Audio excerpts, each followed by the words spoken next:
یہ ساری چیزیں ایک یہ بتاتی ہیں کہ آپ کے دل میں ایمان کا لیول کتنا ہے. اگر ہم قرآن سن رہے ہیں اور ہم انجوائے کر رہے ہیں، ہنس رہے ہیں، بول رہے ہیں، ہمارے دلوں پر کوئی اثر ہی نہیں ہو رہا ہے، تو اس کا کیا مطلب ہوا کہ ہمارے ایمان بڑے ہی کمزور ہیں. اس کو بڑھانے کی ضرورت ہے. تو ہم کو پھر ایمان کو کیسے بڑھانا ہے وہ بھی ہمیں پتا ہے. اللہ تعالیٰ نے بتا دیا کہ ایمان کو بڑھانے کے لیے کیا کرنا ہے. قرآن کو پڑھنا ہے، اچھے سے سمجھنا ہے، نماز خشوع خضوع سے پڑھنا ہے، زیادہ سے زیادہ عبادتوں میں دل لگانا ہے. کیونکہ شیطان ایسے انسان کو بہکا رہا ہے. اس کا مطلب جب اس کا دل ایسی محفلوں میں نہیں لگ رہا ہے، یہ تو پاسبل ہی نہیں ہے کہ قرآن کی محفل میں کوئی آئے آج اور وہ کل نہ آئے، یہ کہے کہ نہیں آج تو میرے یہ کام ہے وہ کام ہے. بلکہ ایمان والوں کے دل ایسے اس میں دل لگ جاتے ہیں کہ وہ دنیا کے سارے کام کاج چھوڑ کر یہاں آ جاتے ہیں، کہ وہ کہتے ہیں کہ نہیں ہمیں بس یہاں جانا ہے. ان کے دل یہاں لگ جاتے ہیں. اللہ تعالیٰ ان کے دلوں کو ایک اطمینان بخشتا ہے، ایک سکون بخشتا ہے، خوشی محسوس کرتے ہیں وہ جب ایسی محفلوں میں بیٹھتے ہیں تو. اور پھر یہی بات بتائی جا رہی ہے کہ ان کے سامنے اللہ کا ذکر. اب ہم جب دیکھیں کہ اب جب ہماری کلاس چل رہی ہوتی ہے، کبھی قرآن، کبھی اللہ کا نعمتوں کا ذکر آتا ہے، کبھی دوزخ کا ذکر آتا ہے، تو جیسے ہی نعمتوں کا ذکر آتا ہے، جنتوں کا ذکر آتا ہے، تو ہمارے دلوں میں ایک عجیب سی خوشحالی سی پیدا ہو جاتی ہے. ہم امیجنیشن میں اپنے جنتوں میں اپنے آپ کو دیکھ رہے ہوتے ہیں. اور اسی کے اپوزٹ دوزخ کا جب ذکر آتا ہے تو ہمارے دل ڈرنے لگتے ہیں، کیونکہ ہم گناہگار بھی تو ہیں.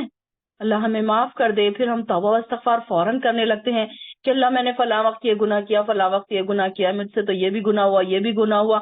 ہم فوراً جو نیک اللہ کے نیک بندے ہیں نا، تو وہ فوراً اپنے گناہوں کی طرف دیکھنے لگ جاتے ہیں کہ اب میرے سے کون کون سے گناہ ہوئے تھے اور مجھے کیسے اس کی تلافی کرنا ہے، کیسے مجھے توبہ و استغفار کرنا ہے. تو یہ ساری چیزیں جب انسان کے اندر آ جاتی ہیں تو آپ سمجھ لیجئے کہ ان کے ایمان کے لیول بڑھ گئے ہیں.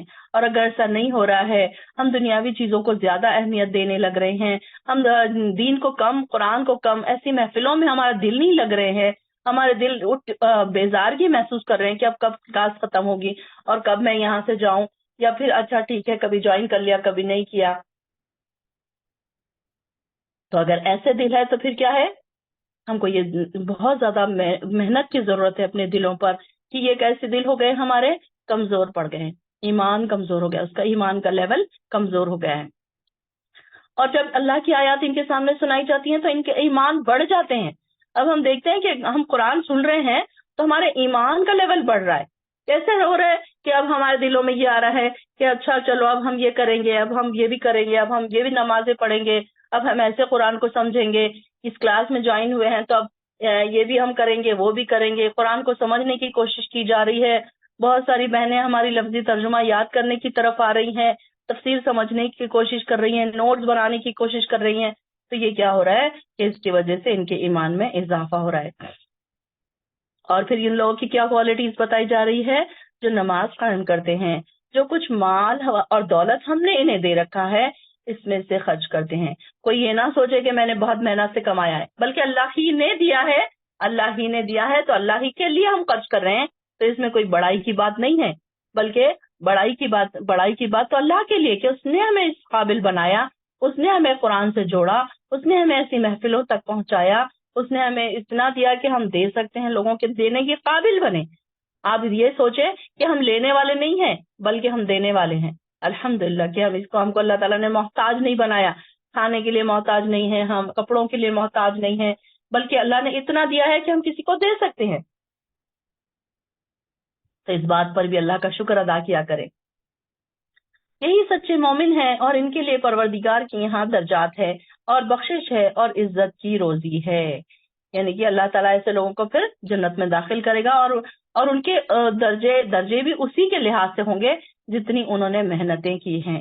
ایسا نہیں ہے کہ کوئی محنت زیادہ کرے اور اس کو درجہ کم مل جائے، بلکہ جس نے ان دنیا میں محنتیں کی اس کو اس کے حساب سے ہی درجات ملیں گے. جیسے کہ آپ کا پروردگار آپ کو آپ کے گھر سے جنگ بدر کے موقع پر حق کام کے لیے نکال لایا. اب یہاں پر سورہ انفال میں جنگ بدر کا ذکر آئے گا. جنگ بدر کے بارے میں ہم پڑھیں گے کہ جنگ بدر جو کہ پہلی جنگ تھی اور پہلا غزوہ تھا جس میں آپ صلی اللہ علیہ وسلم بھی شامل تھے، اور یہ اسلامک ہسٹری کی سب سے پہلی جنگ تھی جس میں کیا تھا کہ مومن کم تھے اور مشرکین مکہ سے جو ان سے تھی یہ جنگ، تو یہ کیسی تھی، بہت زیادہ اہمیت کی حامل تھی کہ یہ جو مومن تھے تو ان کے پاس نہ ہتھیار تھے، نہ ان کے پاس جانور تھے زیادہ کہ وہ حملہ کرنے کے لیے، لیکن یہ کیا، اس کے باوجود بھی یہ اس بات پر تیار ہو گئے کیونکہ ان کا توکل اللہ پر تھا۔ مسلمانوں کو بھی ایسے ہی نکلنا چاہیے، حالانکہ مسلمانوں کا ایک گروہ اس بات کو پسند نہیں کرتا تھا، وہ آپ سے حق کے بارے میں جھگڑا کرتے تھے۔ آیت نمبر 6۔ حالانکہ حق ظاہر ہو چکا تھا، ان کا یہ حال تھا جیسے وہ موت کی طرف ہانکے جا رہے ہیں اور وہ موت کو آنکھوں سے دیکھ رہے ہیں، اور جب اللہ نے تم سے وعدہ کیا تھا تو دونوں گروہوں میں سے ایک تمہارا ہوگا، اور تم یہ چاہتے تھے کہ غیر مسلح گروہ تمہارے ہاتھ لگ جائے، اور جبکہ اللہ یہ چاہتا تھا کہ اپنے ارشادات سے حق کو حق کر دکھائے اور کافروں کی جڑ کاٹ کر رکھ دے، تاکہ اللہ تعالیٰ حق کو حق کر دکھائے اور باطل کو مٹا دے۔ اب یہاں پر دیکھیں کہ جنگ کیسی تھی۔ اب یہ جو سیدنا انس فرماتے ہیں رسول اللہ صلی اللہ علیہ وسلم کو ابو سفیان کے نکل جانے کی اطلاع ملی۔ اب یہ کیسی جنگ کا کیا تھا، یہ سب سے پہلے یہ دیکھ لیجئے کہ جنگ میں مسلمان کتنے تھے، مومن کتنے تھے، 313 تھے، اور کفار کے 1000 لشکر تھا یہ ان کا، کفار کا اور مشرکین مکہ جو تھے اور ان کے سردار جو تھے۔ تو یہ اصل کیا جنگ کا سٹارٹنگ آپ سن لیجئے کہ اصل میں کیا تھا کہ یہ جو تھے کفار جو تھے، انہوں نے کیا کیا تھا کہ ایک قافلے پر ایک تجارتی قافلے پر یہ گئے تھے، اور یہ تجارتی قافلے کا ان کا مقصد کیا تھا کہ یہ جو لوگ مدینہ چلے گئے تھے، ان کے گھر بار جو چھوڑ کر چلے گئے، اپنی جائیدادیں چھوڑ کر چلے گئے، تو یہ جو کفار مکہ تھے کیا کیا تھا، انہوں نے ان پر قبضہ کر لیا تھا، اور اس قبضے کے مال کو انہوں نے کیا کیا تھا، تجارتی قافلے میں لگایا، یعنی کہ تجارت کے لیے لے کر گئے، اور انہوں نے کیا سوچا تھا کہ اب یہ جو مال ہمیں ملے گا اس سے ہم مسلمانوں کے خلاف ان کے اوپر حملے کریں گے، یا جو بھی کاروائیاں ہیں ہم وہ کریں گے۔ اس طریقے سے ان کا پلان تھا۔ تو اب یہ جو مسلمان تجارتی قافلے پر حملے، انہوں نے کیا کیا مسلمانوں نے کہ یہ پلان بنایا کہ یہ جو تجارتی قافلہ جب واپس آ رہا ہے تو اب ہم کیا کریں گے، اب ہم اس کے اوپر ہی حملہ کر دیں گے، اور حملہ کر کے ان سے وہ سارے مال ہم واپس لے لیں گے جو کہ ہمارے ہی ہیں، ان کے نہیں ہیں بلکہ ہمارے ہی ہیں۔ تو یہاں پر انہوں نے کیا کیا کہ جب وہ قافلہ واپس آ رہا تھا، ابو سفیان کی قیادت میں تھا وہ سب، اور وہ ان کے جو بڑے بڑے سردار بھی اس میں ساتھ تھے، تو وہ جب واپس آ رہے تھے تو انہوں نے کیا ان پر حملہ کرنے کا پلان بنایا مسلمانوں نے۔ حالانکہ یہ بہت کم تھے، لیکن یہاں پر اللہ تعالیٰ نے ان کی مدد فرمائی تھی فرشتے بھیج کر۔ یہ بات مجرموں کو ناگوار ہو، جب تم اپنے پروردگار سے فریاد کر رہے تھے تو اللہ نے تمہیں جواب میں فرمایا کہ پے در پے 1000 فرشتے تمہاری مدد کو بھیج رہا ہوں۔ اللہ تعالیٰ نے ان سے کیا وعدہ کیا تھا کہ اس جنگ میں اگر مسلمان کم ہیں اور ان کی توکل اتنا زیادہ ہے تو پھر میں کیا کروں گا، فرشتوں کا نزول کروں گا۔ یہ بات اللہ نے تمہیں صرف اس لیے بتا دی کہ تم خوش ہو جاؤ اور تمہارے دل مطمئن ہو جائے، ورنہ مدد تو جب بھی ہو اللہ ہی کی طرف سے ہی ہوتی ہے، یقیناً اللہ بڑا زبردست اور حکمت والا ہے۔ اب یہاں پہ دیکھیے ہمیشہ اللہ تعالیٰ مدد کرتا ہی ہے، لیکن اللہ تعالیٰ نے فرشتوں کو بھیجنے کی بات کہہ کر ان لوگوں کو مطمئن کر دیا، ان کے حوصلے بڑھ گئے۔ اب ان کو یہ نہیں لگ رہا تھا کہ ہم اتنے سے تو ہم کیسے جیتیں گے، کیسے ہم ہار جائیں گے، اب ان کو یہ لگ رہا تھا کہ نہیں، فرشتے آ کر ہماری مدد کرنے والے ہیں۔ حالانکہ اللہ تعالیٰ تو ویسے بھی ان کی مدد کر سکتا ہے، بنا فرشتے اتارے کے بھی اللہ تعالیٰ ان کی مدد کر سکتا ہے۔ اور وہ وقت یاد کرو جب اللہ نے اپنی طرف سے تمہارا خوف دور کرنے کے لیے تم پر غنودگی طاری کر دی اور آسمان سے تم پر بارش برسا دی تاکہ تمہیں پاک کر دے، اور شیطان کی ڈالی ہوئی نجاست تم سے دور کر دی۔ یعنی کہ یہ فرشتوں کا نزول بھی ہوا، اور یہ کیا ہوا کہ انہوں نے اللہ تعالیٰ نے ان کے اوپر ایک ایسی ان کے اوپر رحمتیں نازل کی کہ کیا ہوا کہ یہ تھک گئے تھے تو ان کو ایک اونگ سی آ گئی، غنودگی سی آ گئی، اور ایک دم ایک نیپ لے کر جب ہم اٹھتے ہیں تو کیسے فریش ہو جاتے ہیں نا، تو اسی طریقے سے اللہ تعالیٰ نے ان لوگوں کو کیا کیا، ایک نیپ دلا کر ایک بالکل وہ فریش ہو گئے تھے، اور آسمان سے تم پر بارش برسا دی تاکہ تمہیں پاک کر دے، اور شیطان کی ڈالی ہوئی نجاست تم سے دور کر دے، اور تمہارے دلوں کو مضبوط کر دے، اور تمہارے قدم جما دے۔ اور جب آپ کا پروردگار فرشتوں کو حکم دے رہا تھا کہ میں تمہارے ساتھ ہوں، لہذا مسلمانوں کے قدم جمائے رکھو، میں ابھی کافروں کے دلوں میں رعب ڈال دوں گا۔ یعنی کہ کافروں کے دلوں میں کیا تھا جب کافر دیکھ رہے تھے مسلمانوں کو تو وہ اپنے سے دگنا دیکھ رہے تھے، اور جب مسلمان ان کو دیکھ رہے تھے تو اپنے سے کم دیکھ رہے تھے۔ یہ بھی اللہ کی ایک رحمت تھی ان کے اوپر کہ یہ ان کے دل مضبوط ہو رہے تھے اور ان کے دل خوف زدہ ہو رہے تھے۔ اللہ تعالیٰ ان کے دلوں میں کیا کر رہا تھا کہ ان کے دلوں میں رعب ڈال رہا تھا کہ اب یہ تو بڑے مضبوط ہیں، یہ تو مضبوط ارادے ہیں ان کے، تو پھر اب یہ ہم کیسے ان سے لڑیں گے؟ تو یہ اللہ تعالیٰ کی ایک رحمت تھی ان کے اوپر۔ تم ان کی گردنوں اور ہر جوڑ پر ضربیں لگاؤ، یعنی کہ مارو۔ یہ اس لیے تھا کہ انہوں نے اللہ اور اس کے رسول کی مخالفت کی تھی، اور جو اللہ اور اس کے رسول کی مخالفت کرے تو اللہ ایسے لوگوں کو سخت سزا دینے والا ہے۔ یعنی کہ جو جنگ میں ہیں ان کے لیے کیا کہا جا رہا تھا کہ جو پکڑو گے ان کو، جب جنگ میں جاؤ گے، جب مارو گے ان کو، تو ان کو کیا کرنا کہ ان کو ایک ایک جوڑ پر ان کی ضرب لگانا، مارنا، اتنا مارنا مطلب ان کو کہ ان کو کوئی جگہ نہ رہے واپس بھاگنے کی۔ اس لیے جیسے مومنوں کو ایک ترغیب دی جا رہی ہے، ایک سکھایا جا رہا ہے طریقہ کار کہ کیسے جنگ میں ان کو لڑنا ہے۔ اور کافروں سے فرمایا یہ عذاب تو اب چکھو، اس کے علاوہ کافروں کو دوزخ کا عذاب بھی ہوگا۔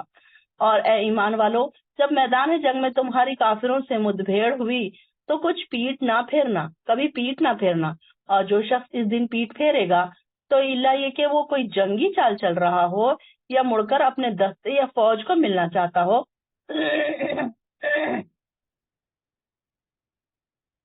تو ایسا آدمی اللہ کے غضب میں آ گیا، اس کا ٹھکانہ دوزخ ہوگا اور وہ بری جائے پناہ ہے۔ یعنی کہ جنگوں میں سے منہ پھیرنا کیا ہے؟ کبیرہ گناہوں میں سے شامل ہے کہ کوئی انسان جنگ میں چلا جائے اور وہاں سے منہ پھیر لے تو وہ کبیرہ گناہوں میں سے سمجھا جاتا ہے۔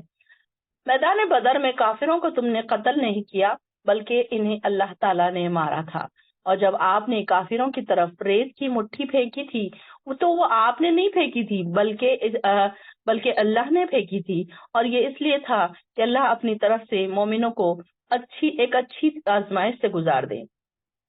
اب یہ ایک اور کرشمہ کیا تھا آپ صلی اللہ علیہ وسلم کا کہ آپ نے ریت کو مٹھی بھر کے ریت لے کر ان لوگوں کے بس اشارے سے پھینک دیا تھا، ایسا نہیں کہ ان کے سامنے جا کے پھینکا تھا۔ میدان بدر میں اللہ کی مدد کی چوتھی صورت یہ تھی کہ جب جنگ پورے زوروں پر تھی، اس وقت آپ صلی اللہ علیہ وسلم نے ریت اور کنکریوں کی ایک مٹھی لی اور ایسے کافروں کے لشکر کی طرف پھینک دیا، اور اس ریت کے ذرات کافروں کے آنکھوں میں جا لگے جس سے وہ آنکھیں ملتے رہ گئے اور انہیں کچھ سجائی نہیں دے رہا تھا۔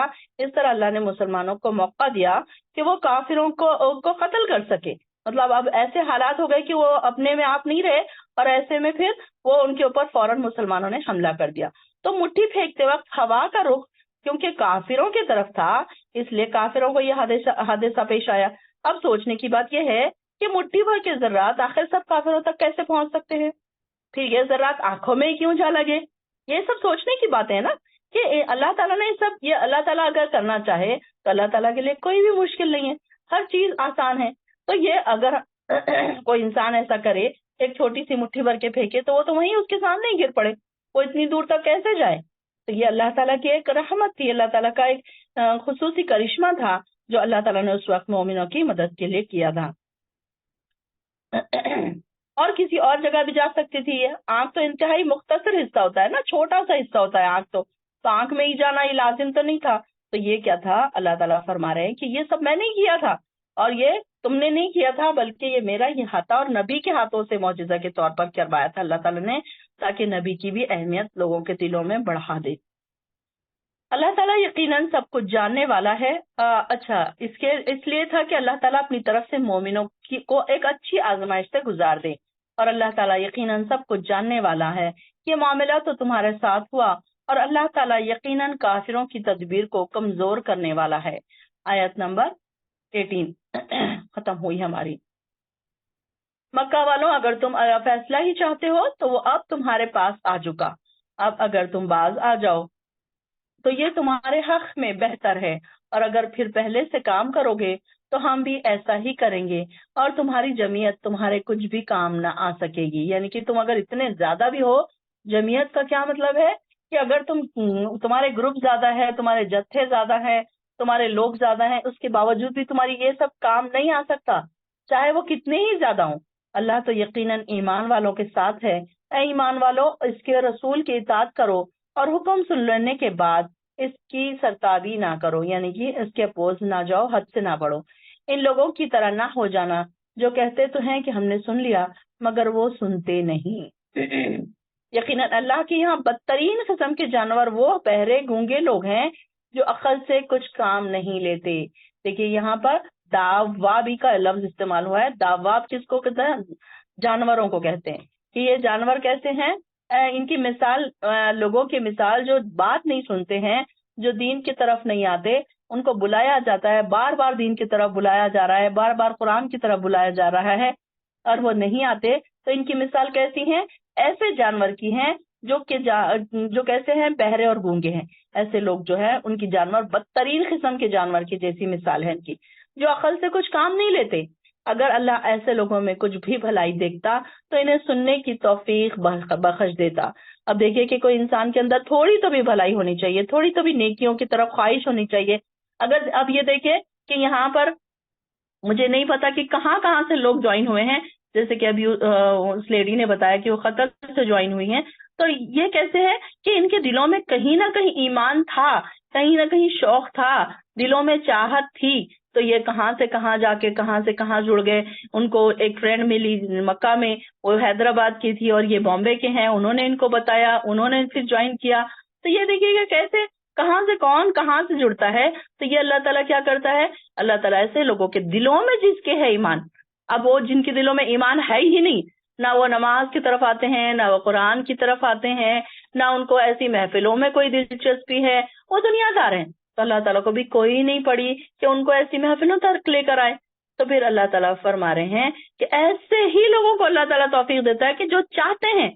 اب اگر کسی کو پانی کی پیاس لگی تبھی تو وہ اٹھ کر مٹکے تک جائے گا، وہ فریج تک جائے گا، ورنہ اگر اسے پانی کی پیاس نہیں ہے تو وہ بیٹھا رہے گا۔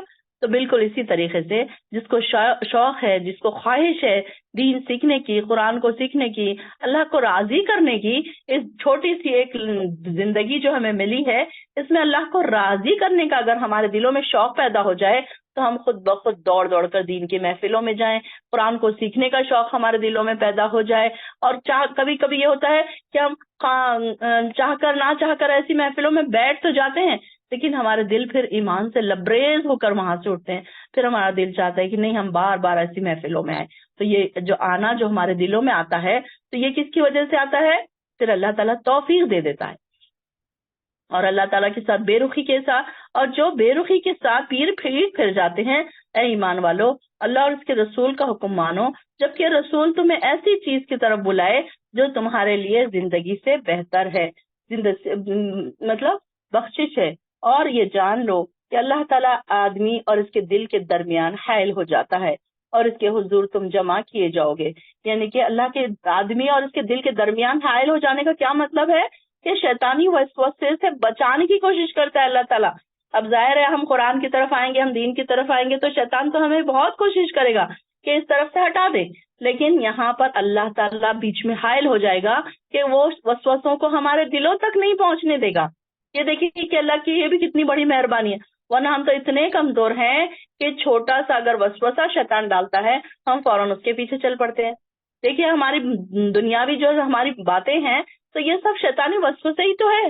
ہمارا دل چاہ رہا ہے آج سیریل دیکھ لے، آج ہمارا دل چاہ رہا ہے مووی میں جائے، آج ہمارا دل چاہ رہا ہے مال میں گھومنے جائیں، آج ہمارا دل چاہ رہا ہے کہ کوئی پارٹی میں جائیں، کوئی گھومنے پھرنے چلے جائیں، کوئی پارک میں چلے جائیں۔ یہ ساری چیزیں کیا ہے؟ یہ شیطان کے وسوسے ہی تو ہیں۔ آج میرا دل نہیں چاہ رہا نماز پڑھنے کے لیے، آج میں بہت تھکی ہوئی ہوں، اس طریقے کے خیالات آتے ہیں نا۔ آج میں عشاء نہیں پڑھ پاؤں گی، آج میں فجر میں اٹھ نہیں سک رہی تھی، کیوں نہیں اٹھ رہی تھی؟ میں بہت تھک گئی تھی، میں رات میں لیٹ سوئی تھی۔ تو یہ شیطان نے دل میں ڈالا نا یہ ساری باتیں۔ تو یہ جب شیطان دلوں میں ڈالتا ہے تو پھر انسان کیا کرتا ہے؟ اس کے پیچھے پیچھے چل دیتا ہے۔ شیطان کیا دل میں ڈالتا ہے کہ تم بہت تھکی ہوئی ہو، آج تم فجر میں نہیں اٹھ سکو گی۔ ہاں انسان نے سوچ لیا ہاں آج تو نہیں اٹھ سکوں گی، رات میں بہت دیر سے کہیں دعوت میں سے آئے، پارٹی میں سے آئے، 1 بج گیا 2 بج گیا، چلو اب عشاء نہیں پڑھتے ہیں کیونکہ بہت تھک گئے ہیں نا، کافی لیٹ ہو گیا ہے، اب بہت نیند آ رہی ہے۔ تو یہ کس نے ڈالا خیال؟ شیطان نے ڈالا، اور انسان اسی کے پیچھے پیچھے چلا گیا۔ پھر شیطان کیا کہے گا؟ شیطان کہے گا کہ جب انسان شیطان کو لعنت ملامت کرے گا قیامت کے دن، کہے گا کہ اے شیطان تو نے ہمیں بہکایا تھا، تو شیطان کیا کہے گا کہ میں نے تمہارا ہاتھ تھوڑی پکڑا تھا، میں نے تو صرف ایک وسوسہ ڈالا تھا، تم خود ہی میرے پیچھے پیچھے چلے آئے۔ تو یہ بات تو سچ ہے نا کہ ہم شیطان کے پیچھے پیچھے چلتے ہیں۔ ہمارے نفس اتنے کمزور ہیں کہ ہمارے نفسوں کی ہم غلامی کرنے لگ جاتے ہیں، ہم نفسوں کی بات سننے لگ جاتے ہیں، اور ہم کیا کرتے ہیں، اللہ کی ناراضگی کے مرتکب ہو جاتے ہیں۔ اور جان لو کہ اللہ تعالیٰ سخت سزا دینے والا ہے۔ وہ وقت یاد کرو جب تم تھوڑے سے تھے، زمین میں کمزور سمجھے جاتے تھے، اور تمہیں یہ خطرہ لگا رہتا تھا کہ لوگ تمہیں اچک لیں گے۔ اب یہاں پر اسلام کے ابتدائی دور کی بات ہو رہی ہے کہ یہ مسلمانوں پر کتنا سختیوں والا دور تھا، کہ ایک تو لوگ بہت زیادہ کم تھے، بہت کم لوگ ایمان لائے تھے۔ اس وقت کی بات ہے کہ اسلام کا ابتدائی دور جو تھا، بہت تھوڑے سے لوگ اور ڈر ڈر کے ایمان لائے تھے۔ تو اس کے بعد اللہ تعالیٰ نے پھر ان پر رحم کیا اور ان کی ایک جماعت بنائی، ایک مضبوط جماعت بنائی، اور پھر ان میں پھر طاقت اور ہمت بھی پیدا کر دی۔ پھر اللہ نے تمہیں جائے پناہ مہیا کی، یعنی کہ پھر مدینے میں اللہ تعالیٰ نے پھر ان کی ایک سلطنت قائم ہو گئی، آزاد سلطنت قائم ہو گئی پھر مدینے میں۔ پھر مضبوط کیا اور تمہیں اور اپنی مدد مہیا کی اور تمہیں مضبوط کیا، اور کھانے کو پاکیزہ چیزیں دی تاکہ تم شکر گزار بن جاؤ۔ اور اے ایمان والو، دیدہ دانستہ اللہ اور رسول سے خیانت نہ کرو، اور نہ ہی تم آپس کی امانتوں میں خیانت کرو۔ اب یہ جو گئے مدینے سے، جب گئے یہ لوگ، تو کیا تھا، ان کے پاس کچھ بھی نہیں تھا، ان کے پاس نہ گھر۔ مدینہ جب گئے یہاں سے ہجرت کر کے مکہ والے، تو انہوں نے اپنے گھر بار، کئی نے اپنے رشتہ دار، سب کچھ چھوڑ چھاڑ کر مدینہ چلے گئے تھے۔ تو وہاں پر کیا ہوا کہ ان کو اللہ تعالیٰ نے ساری چیزیں عطا کر دی، کہ لوگوں نے ان کو اپنے گھروں میں حصے دے دیے، جائیدادوں میں حصے دے دیے، ان کے کھانے پینے کا انتظام ہو گیا، ان کے رہنے کا انتظام ہو گیا، اور ان کو پھر اللہ تعالیٰ نے مضبوط کر دیا، ساری چیزیں عطا کر دی۔ پھر اس کے بعد اللہ تعالیٰ ان کو کہہ رہا ہے کہ اگر یہ سب کرنے کے بعد تم امانتوں میں خیانت مت کرو، کہ اگر کسی کی امانت ہے تو اسے پوری کرو۔ اے ایمان والو، اگر تم اللہ سے ڈرتے رہے تو اللہ تمہیں قوت تمیز عطا کرے گا، تم سے تمہاری برائیاں دور کر دے گا اور تمہیں بخش دے گا، اور اللہ بڑا ہی فضل کرنے والا ہے۔ یعنی کہ اللہ تعالیٰ کب ہم سے ہماری گناہ کو دور کرے گا؟ جب ہمارے اندر تقوی پیدا ہوگا، جب ہم اللہ سے ڈریں گے، اور ہمارے اندر اللہ تعالیٰ ہر چیز سے نیکی کی باتیں ہمارے اندر پیدا کر دے گا، اور انسان جب نیکیوں کی طرف جاتا ہے تو اللہ تعالیٰ اس کے گناہوں کو دھو دیتا ہے۔ ہم دیکھتے ہیں، ہم پڑھتے ہیں نا کہ کچھ ایسی دعائیں اللہ تعالیٰ نے ہمیں سکھائی ہیں کہ اس میں ہمارے گناہ دھل جاتے ہیں۔ ایک نماز ہی ایک ایسی چیز ہے کہ جو اس میں جب انسان نماز کو کھڑا ہوتا ہے تو اس کے جو سر پر گناہوں کا بوجھ ہوتا ہے تو وہ نیچے گر جاتا ہے۔ تو اس طریقے سے اللہ تعالیٰ کیا کرے گا؟ برائیوں سے دور کر دے گا۔ اور وہ وقت بھی یاد کرو جب کافر آپ کے متعلق خفیہ تدبیریں سوچ رہے تھے کہ آپ کو قید کر دیں گے، یا مار ڈالیں گے، یا جلا وطن کر دیں گے۔ وہ بھی تدبیریں کر رہے تھے، اور اللہ بھی تدبیریں کر رہا تھا، اور اللہ ہی سب سے اچھی تدبیر کرنے والا ہے۔ یعنی کہ جب کچھ مسلمان ہجرت کر کے مدینہ چلے آئے تو کفار مکہ کو یہ خطرہ ہوا کہ اگر محمد یہاں مکے سے ہمارے ہاتھوں سے نکل گئے تو پھر یہ خطرہ اب ہمارے قابو سے نکل جائے گا۔ تو انہوں نے کیا سوچا کہ اب کیا کریں گے؟ ممکن طور پر اس کا علاج فوری طور پر یہ سوچنا چاہیے۔ اس غرض سے انہوں نے کیا کیا کہ ایک میٹنگ بلائی، اور اس میں یہ کہ انہوں نے کیا کہا کہ کوئی کہنے لگا کہ ان کو قید کر کے لا لیا جائے، اور اس میں پھر ایسے کریں گے کہ ان کو قتل کر دیں گے۔ اس طریقے سے یہ لوگ اس طریقے سے پلاننگ بنا رہے تھے، اور ان کو نہیں پتا کہ اللہ تعالیٰ بھی ان کے خلاف پلاننگ بنا رہا ہے۔ اور جب ان کافروں پر ہماری آیات پڑھی جاتی تو کہتے تھے ہم نے یہ کلام سن لیا، اگر ہم چاہیں تو ہم بھی ایسا کلام بنا سکتے ہیں۔ یہ تو وہی پرانی داستانیں ہیں جو پہلے لوگ سناتے چلے آئے ہیں۔ اور وہ وقت بھی یاد کرو جب کافروں نے کہا تھا اے اللہ، اگر یہی دین حق ہے تو تیری طرف سے ہے تو تو ہم پر آسمان سے پتھروں کی بارش برسا دے، یا ہمیں کسی دردناک عذاب سے دوچار کر دے۔ حالانکہ یہ مناسب نہ تھا۔ یعنی کہ اب انہوں نے کیا کیا کہ ایسے مطالبے کیے کہ اگر واقعی اللہ تعالیٰ کی طرف سے ہے یہ دین، یہ حق ہے، یعنی کہ آپ صلی اللہ علیہ وسلم جب یہ دین کی طرف بلا رہے تھے تو یہاں پر ان لوگوں نے کیسے مطالبے کیے کہ واقعی اگر یہ ہے تو یہ اس طریقے سے تانے دے رہے تھے، اور نبی صلی اللہ علیہ وسلم کو کہہ رہے تھے کہ اگر آسمان سے عذاب ہونا چاہیے تو پھر جب ہم مانیں گے کہ ہاں واقعی یہ دین سچا ہے، اگر ایسا نہیں ہوا تو ہم سوچیں گے کہ یہ مسلمانوں کا دین جو ہے جھوٹا ہے۔ یہ بات کس نے کہی تھی؟ ابو جہل نے کہی تھی، اور طنز کے طور پر کہی تھی، اور مسلمانوں کو سنا کر کہی تھی کہ جس کا یہ مطلب ہے کہ اگر یہ مسلمان سچے ہیں جس قدر دکھ اور تکلیفیں ہم انہیں پہنچا رہے ہیں اس کے بارے میں تو ہم بھی اب تک مطلب تو ہم پر اب تک آسمان سے عذاب نازل ہو جانا چاہیے تھا. یعنی کہ یہ سوچ رہے کہ ہم تو مسلمانوں کو اتنا تکلیف دے رہے ہیں، اتنا ستا رہے ہیں، تو اس کا مطلب تو یہ اللہ کے اتنے پیارے ہونا چاہیے تھا کہ اللہ تعالیٰ نے ہم پر آسمان سے عذاب نازل کر دینا چاہیے تھا. تو ایسا تو کچھ بھی نہیں ہوا، تو اس کا مطلب یہ تمہارا دین جھوٹا ہے. ایسے لوگوں کو اللہ عذاب دے جو استغفار کر، یعنی کہ اور نہ ہی یہ مناسب تھا کہ اللہ ایسے لوگوں کو عذاب دے جو استغفار کرتے ہوں، اور اللہ ان لوگوں کو کیوں عذاب نہ دے جو دوسروں کو مسجد حرام سے روکتے ہیں، اور حالانکہ وہ اس کے متولی نہیں ہیں. اس کے متولی تو وہی ہو سکتے ہیں جو پرہیزگار ہوں، لیکن ان میں سے اکثر لوگ یہ حقیقت نہیں جانتے. اب یہاں پہ کفار مکہ کی جو تھی، ان کی شرائط کیا تھی کہ بیت اللہ پر انہوں نے قبضہ کر لیا تھا، اور انہوں نے کیا کیا تھا کہ اگر ان پر عذاب نہیں آ رہا ہے تو اس کی وجہ کیا ہے کہ ہم بہت نیک ہیں، ہم مسلمانوں کے مطلب ہم بیت اللہ پر ہمارا قبضہ ہے. اور انہوں نے کیا کیا تھا، مسلمانوں پر بیت اللہ پر داخلے پر پابندی لگا کے رکھی تھی. دوسری وجہ یہ تھی کہ انہوں نے بیت اللہ پر قبضہ کر رکھا تھا اور کہتے تھے کہ ہم اس کے متولی ہیں، یعنی کہ ہم اس کی دیکھ ریکھ کرنے والے ہیں، کیونکہ ہم سیدنا ابراہیم کی اولاد ہے. تو اب ان کے فور فادرز میں سے ابراہیم علیہ السلام تھے، تو وہ سمجھتے تھے کہ ہم ہی بڑی چیز ہیں، ہم ہی اس کے متولی ہیں، اور یہ حق نہیں پہنچتا ان کو کہ وہ کسی کو بیت اللہ میں داخل ہونے سے روک دے. اللہ تعالیٰ کہہ رہے ہیں کہ یہ نہیں ان کو حق ہے، اور یہ متولی ہے اگر سیدنا ابراہیم کی اولاد سے ہونا کافی نہیں ہے، بلکہ یہ ضروری ہے کہ وہ سیدنا ابراہیم کے دین پر ہوتے. تو پھر یہ کیا ہوتا کہ پھر اگر ایسا ہوتا، یعنی اگر اولاد ابراہیم مشرک ہے تو ان سے تولیت چھین کر اس شخص کو دی جائے گی جو پرہیزگار ہے، جو تقوی والا ہے، چاہے وہ اولاد ابراہیم سے ہو یا نہ ہو. تو کعبے کی تولیت کے لیے شرط اول پرہیزگاری اور اللہ کا تقوی ہے. سیدنا ابراہیم کی اولاد ہونا کافی نہیں ہے. اور جو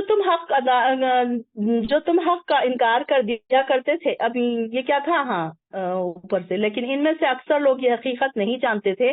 بیت اللہ، یہاں پہ آیت نمبر ہماری چل رہی ہے 35.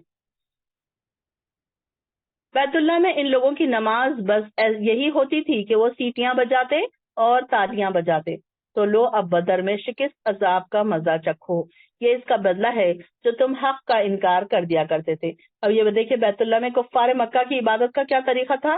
ایک تو وہ ننگے ہو کر طواف کرتے تھے اور سیٹیاں بجاتے تھے اور تالیاں بجا بجا کر اپنی تفریح کا سامان کرتے تھے، یعنی کہ ایک انجوائمنٹ ہوتا تھا اس طریقے سے ان کا، اور کچھ بھی نہیں. بلکہ یہ ساری چیزیں اگر مسلمان کا دین سچا ہے تو یہاں پر ان کے اوپر عذاب کیوں نہیں آتا. غالباً وہ یہی سمجھتے تھے کہ ہمارے پر آسمانوں سے عذاب نہیں آ رہا، یعنی کہ ہم بڑے نیک ہیں، اور ان کی عبادتیں بھی ایسی تھی. تو اللہ تعالیٰ نے ان کو کہا کہ اب تم بدر میں یہ ساری چیزوں کا مزہ چکھو، یہ اس کا بدلہ ہے جو تم حق کا انکار کر دیا کرتے تھے. کہ کافر اپنے مال اس لیے خرچ کرتے ہیں کہ لوگوں کو اللہ کی راہ سے روک دے، اور یہ لوگ اور بھی خرچ کریں گے، پھر یہی بات ان کے لیے حسرت کا باعث بن جائے گی، پھر وہ مغلوب ہوں گے، پھر یہ کافر جہنم کی طرف گھیر لائے جائیں گے، تاکہ اللہ تعالیٰ پاک کو ناپاک سے الگ کر دے، پھر ناپاک کو ایک دوسرے کے اوپر رکھ کر ان سب کا ڈھیر لگا دے، پھر اس ڈھیر کو جہنم میں پھینک دے. دیکھیے اللہ تعالیٰ نے ناپاک لوگوں کا کیا ذکر فرمایا کہ ایسے لوگوں کو اللہ تعالیٰ کیا کرے گا، ایک جگہ جمع کرے گا اور ایک کے اوپر ایک ان کو پھینکا جائے گا، اور ان کو ساروں کا سارا ڈھیر لگا کر ان کو دوزخ میں ڈال دیا جائے گا، پھر اس ڈھیر کو جہنم میں پھینک دیا جائے گا. یہی لوگ ہیں دراصل نقصان اٹھانے والے. اے نبی ان کافروں سے کہیے اگر وہ اب بھی باز آ جائے تو ان کے سابقہ گناہ بخش دیے جائیں گے، اور اگر پہلے سے یہی کام کیا کرتے رہے تو گزشتہ قوموں میں بھی جو سنت الہی جاری رہی وہی سلوک ان سے بھی ہوگا. ایسے لوگوں سے جہاد کرتے رہو یہاں تک کہ فتنہ باقی نہ رہے اور دین پورے کا پورا اللہ کے لیے ہو جائے. اگر یہ باز آ جائے تو جو کچھ یہ کریں گے اللہ اسے خوب دیکھ رہا ہے، اور اگر وہ نہ مانے تو جان لو اللہ تمہارا سرپرست ہے جو بہت اچھا سرپرست اور بہت اچھا مددگار ہے. نعم المولا و نعم النصیر. سورہ یہاں پر پارہ نمبر 9 ختم ہوا ہے، پارہ نمبر 10 شروع ہو رہا ہے. وَعَلَمُوا أَنَّمَا غنیمتم، اور جان لو کہ جو کچھ تم کو بطور غنیمت حاصل کرو گے تو اس کا 5واں حصہ اللہ کے لیے اور رسول کے لیے اور اس کے قرابت داروں، یتیموں، مسکینوں اور مسافروں کے لیے ہے. اگر تم اللہ پر ایمان رکھتے ہو. یعنی کہ اس آیت میں تفصیلی جواب دے دیا گیا. جو پہلے پوچھ رہے تھے سوال کہ ہم اس کا کیا کریں، انفال جو ہے مال غنیمت کا ہم کیا کریں، تو اس کے بارے میں یہ آیت آ گئی. یہ ابتدائی آیت جو تھی تو وہاں پر صرف اتنا ہی جواب دیا تھا گیا تھا کہ یہ خالصتاً اللہ کی امداد کے نتیجے میں حاصل ہوئی، اور یہاں پر حصے بھی بتا دیے گئے کہ کس کا کتنا حصہ ہوگا. اگر تم اللہ پر ایمان رکھتے ہو اور فتح نصرت پر ایمان، جو کہ فیصلے کے دن ہم نے اپنے بندے پر نازل کی تھی، جبکہ دونوں لشکروں میں مقابلہ ہوا اور اللہ تعالیٰ ہر چیز پر خوب قادر ہے. تو جب تم میدان جنگ کے اس کنارے پر تھے اور دشمن دوسرے کنارے پر تھا، اور ابو سفیان کا یعنی کہ اور قافلہ تم سے نیچے اتر گیا تھا، یعنی کہ کس کا قافلہ تھا؟ یہ ابو سفیان کا قافلہ تھا. اور تم دونوں یعنی کہ مسلمان اور کفار آپس میں جنگ کا عہد اور پیمان کرتے، تو تم دونوں مقررہ وقت سے پہلو تہی کر جاتے، لیکن اللہ نے تو وہ کام پورا کرنا ہی تھا جو ہو کر رہنے والا. اب یہ جو غزوہ بدر ہے اس کو یوم الفرقان بھی کہا جاتا ہے. یہاں پر دیکھیے کہ یوم الفرقان یعنی کہ کیسا، یہاں پر دیکھیے آیت نمبر 41 میں یوم الفرقان کہا گیا ہے. یوم الفرقان سے کیا مراد ہے؟ غزوہ بدر. تو یعنی کہ غزوہ بدر کیسا تھا کہ ایک ایسا معرکہ تھا، ایسی جنگ تھی کہ جس میں مومن کا اور کافروں کو الگ کر دیا گیا، اور یہ پتا کر لیا گیا کہ کون مومن ہے، کون سچے مومن ہے اور کون. اب یہ کون سا دن تھا؟ یہ جمعہ کا دن تھا، 17 رمضان المبارک تھا، اور 2 ہجری تھی اس وقت. تو یہ بات نوٹ کر لیجئے کہ یہ کون سے دن ہوا، کون سے کیا ٹائم تھا، اور پھر اللہ تعالیٰ نے کیا کیا، اس میں یہ بتا دیا کہ کون سچے مسلمان ہیں. اور یہ بھی بات ہے کہ اگر یہ پہلے سے طے ہوتی ہے بات کہ چلو جنگ کرنی ہے، تو کیا ہوتا تھا، یعنی کہ مسلمان جب مدینے سے نکلے تو جہاد کی غرض سے نہیں بلکہ تجارتی قافلے کے حملے کی غرض سے نکلے تھے.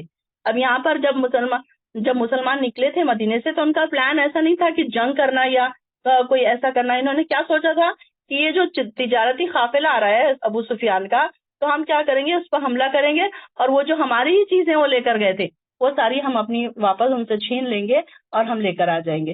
اسی وجہ سے غزوہ بدر سے پیچھے رہ جانے والے جو مسلمان تھے تو ان پر کوئی پکڑ نہیں ہوئی، کیونکہ وہ غزوہ نہیں تھا، کوئی ایسا پلان کر کے نہیں گئے تھے کہ یہ جنگ ہوگی.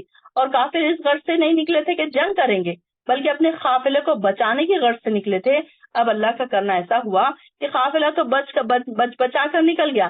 اس طرح دونوں لشکروں کی آپس میں مدبھیڑ ہو گئی، اور یہ سب کچھ اللہ کے ارادے سے ہوا، اللہ تعالیٰ کی پلاننگ سے ہوا. لیکن اللہ نے تو وہ کام پورا کرنا ہی تھا جو ہو کر رہنے والا تھا، تاکہ اللہ جسے ہلاک ہونا ہے وہ دلیل کی بنا پر ہلاک ہو، اور جسے زندہ رہنا ہے وہ بھی دلیل کے بنا پر زندہ رہے. اور اللہ تعالیٰ یقیناً سننے والا اور جاننے والا ہے. اے نبی وہ وقت یاد کرو، آیت نمبر چل رہی ہے ہماری 42. اے نبی وہ وقت یاد کرو جب تمہارے خواب میں اللہ تعالیٰ تمہیں کافر تھوڑے دکھا رہا تھا. وَإِذْ يُرِيكُمْ 43 ختم ہوئی ہے، 44 شروع ہوئی. وَإِذْ يُرِيكُمْ إِذِ الْتَقَيْتُمْ، کہ جب تمہارے خواب میں اللہ تعالیٰ تمہیں کافر تھوڑے دکھا رہا تھا اور وہ آپ کو زیادہ دکھلاتا، تو تم ہمت ہار دیتے. یعنی کہ کافر اگر زیادہ دکھ جاتے، ایسا لگتا کہ کافر بہت زیادہ ہے، اب ہم ہمت نہیں کر سکتے، تو کیا ہوتا تھا کہ پھر بہت مشکل ہو جاتا تھا، مسلمانوں کے دل خوف سے بھر جاتے تھے. تو اس لیے انہوں نے کیا کیا کہ اللہ تعالیٰ نے ان کو یہ دکھایا کہ یہ تو بہت تھوڑے ہیں، اور ان کو کیا دکھایا کہ یہ بہت زیادہ ہے. تو تم لوگ ہمت ہار دیتے اور اس معاملے میں جھگڑنا شروع کر دیتے، لیکن اللہ نے تمہیں بچا لیا. یقیناً وہ دلوں کے راز تک جانتا ہے. اور یاد کرو جب تم دشمن سے ملے تو اللہ تعالیٰ نے تمہاری نظروں میں دشمن کی تعداد تھوڑی دکھائی، اور دشمن کی نظروں میں تمہیں تھوڑا کر کے پیش کیا، تاکہ اللہ تعالیٰ وہ کام پورا کرے جس کا ہونا مقدر تھا. اور سب کاموں کا انجام تو اللہ ہی کے پاس ہے. اے ایمان والو، جب اللہ کسی گروہ سے تمہارا مقابلہ ہو تو ثابت قدم رہو، اور اللہ کو بکثرت یاد کرو تاکہ تم کامیاب رہو، اور اللہ اور اس کے رسول کی اطاعت کرو، اور آپس میں جھگڑا نہ کرو، ورنہ بزدل بن جاؤ گے اور تمہاری ہوا اکھڑ جائے گی. اور صبر سے کام لو، یقیناً اللہ تعالیٰ صبر کرنے والوں کے ساتھ ہے. اور ان لوگوں کی طرح نہ ہو جانا جو اپنے گھروں سے اتراتے ہوئے اور لوگوں کو اپنی شان دکھاتے ہوئے نکلے کہ یہ لوگ اللہ کی راہ سے روکتے تھے اور جو کچھ وہ کرتے تھے ان کا احاطہ کیے ہوئے ہے، اللہ تعالیٰ ان کا احاطہ کیے ہوئے۔ اب یہ لوگ جن کے بارے میں بات ہو رہی ہے مشرکین، ان لوگوں سے مراد کیا ہے؟ مشرکین مکہ ہے، یہ مشرکین، یہ کفار اور مشرکین جن کا سردار کون تھا؟ ابو جہل تھا۔ اس نے کیا کیا کہ لشکر لے کر مکہ سے بڑی دھوم دھام سے باجے گاجے کے ساتھ نکلا، اور تاکہ مسلمان دیکھ کر اس کو ان کے دلوں میں ڈر پیدا ہو جائے اور دوسرے قبائل پر بھی ان کی دھاک بیٹھ جائے۔ اور راستے میں سے ابو سفیان کا یہ پیغام ملا کہ اب قافلہ خطرے سے بچ گیا، لہٰذا تم واپس چلے جاؤ۔ لیکن ابو جہل نے غرور سے کہا کہ اب ہم اس وقت واپس نہیں جائیں گے جب تک بدر کے لیے ہم اس پر پہنچ نہ جائے اور وہاں تک پہنچ نہ جائے اور ہم اپنی محفلیں منعقد نہ کر لیں۔ وہاں گانے بجانے والی عورتیں اور خوشی اور کامیابی کے گیت گائیں گی، اور ہم وہاں شراب پئیں گے اور مزے اڑائیں گے، اور 3 دن تک اونٹ ذبح کر کے قبائل عرب کی ضیافت کا بھی، یعنی کہ مہمان نوازی کا بھی ہم اہتمام کریں گے، اور یہ دن عرب میں ہمیشہ کے لیے یادگار رہیں گے، اور ان مٹھی بھر مسلمانوں پر ہمارا ایسا رعب طاری ہو کہ پھر کبھی ہمارے مقابلے کی جرات نہ کر سکے۔ یعنی کہ اس نے اس طریقے سے کہا جو ابو جہل تھا۔ تو گویا اس نے کیا کیا کہ اب اس وقت تک ابو جہل کا ارادہ صرف اپنی شان شوکت جتانے کا تھا اور مسلمانوں پر رعب جمانے کا تھا، اور لڑائی کا ارادہ نہیں تھا اس کا بھی۔ اور جب مسلمان بھی اللہ کے حکم کے تحت وہاں پہنچ گئے اور لڑائی کا پلان بن گیا، لڑائی کی فضا بن گئی، تو اس وقت بھی چند سرداروں نے ابو جہل کو لڑائی سے روکا۔ مگر پھر اس کا کیا ہوا کہ اس کو غرور آ گیا، اور اس نے اپنے آپ کو پراؤڈ میں لا کر کہا کہ جن لوگوں نے اسے لڑائی سے روک دینے کا مشورہ دیا تھا، انہیں بزدلی کے تانے دینے لگا۔ وہ کہنے لگا کہ میں تو بزدل ہی نہیں ہوں، تم اگر بزدل ہو تو اسے یہاں سے چلے جاؤ۔ اور ابو جہل کو بالخصوص اس عذاب سے دوچار ہونا پڑا جس کی وہ تنزیہ دعا کرتا تھا۔ اس کی موت کیسے ہوئی؟ 2 نوجوان لڑکوں کے ہاتھوں واقع ہوئی، اور وہ نہایت ذلت کی موت مرا۔ یعنی کہ وہ اپنے آپ کو ایک بڑا انسان سمجھتا تھا، اور وہ مرا کس سے؟ کہ جو 2 نوجوان بچے تھے، بالکل کم عمر 14 یا 15 سال کے وہ بچے تھے، ان کے ہاتھوں اس کی موت ہوئی۔ پھر تو اس کو یہ بھی لگ رہا تھا مرتے وقت کہ میری موت بھی ہوئی تو کیسے بچوں کے ایسے کمزور بچوں کے ساتھ میری سے موت ہوئی کہ میں تو اپنے آپ کو ایک بڑا وہ سمجھتا تھا، اور یہ دیکھو کہ یہ کیسا ایک میری موت ایسی ہوئی۔ تو اس کو اپنے آپ میں بڑی شرمندگی سی محسوس ہو رہی تھی۔ آیت نمبر ہمارا چل رہا ہے 48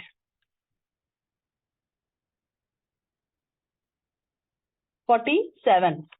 اب یہاں پر اور شیطان نے کیا کیا؟ 48 سے فائزہ پڑھیے، اذان ہونے والی ہے یہاں پر۔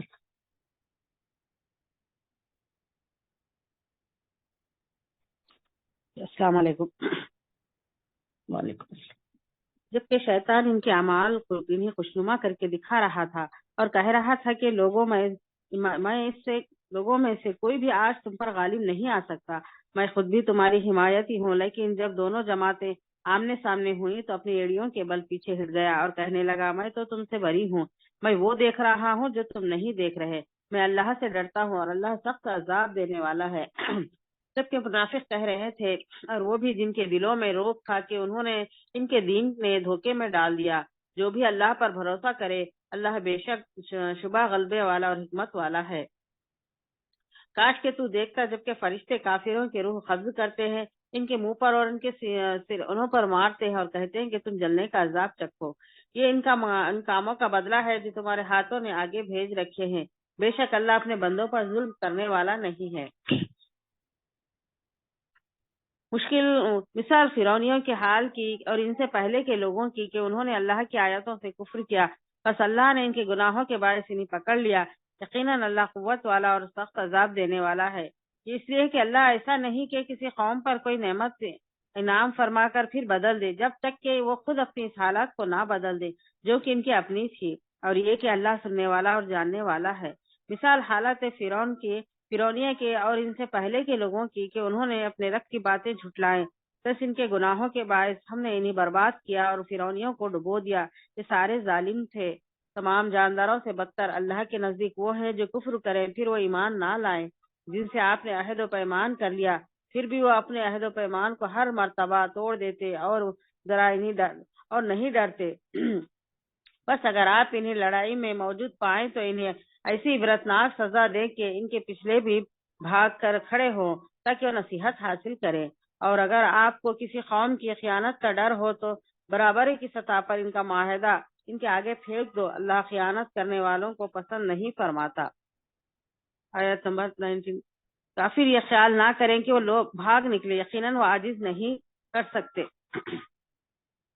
تم کافروں کے مقابلے کے لیے اپنی استطاعت کے مطابق قوت اور تیار بندھے ہوئے گھوڑے فراہم کرنے کی تیاری کرو کہ اس سے تم اللہ کے دشمنوں کو اور اپنے دشمنوں کو خوف زدہ رکھ سکو، اور ان کے ساتھ اوروں کو بھی جنہوں تمہیں جانتے.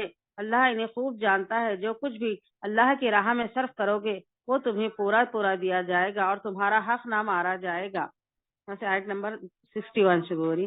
اگر وہ صلح کی طرف مائل ہو تو بھی اس کی طرف مائل ہو جانا اور اللہ پر بھروسہ رکھنا، یقیناً وہ بہت سننے والا اور جاننے والا ہے. اور اگر وہ تجھ سے دغا بازی کرنا چاہیں گے تو اللہ تجھے کافی ہے. اسی نے اپنی مدد سے اور اپنے مومنوں سے تیری تائید کی ہے. ان کے دلوں میں باہمی الفت بھی اسی نے ڈالی ہے. زمین میں جو کچھ ہے تو اگر سارا کا سارا بھی خرچ کر ڈالتا تو بھی ان کے دل آپس میں نہ ملا سکتا. یہ تو اللہ ہی ہے کہ ان میں الفت ڈال دی. وہ غالب حکمتوں والا ہے.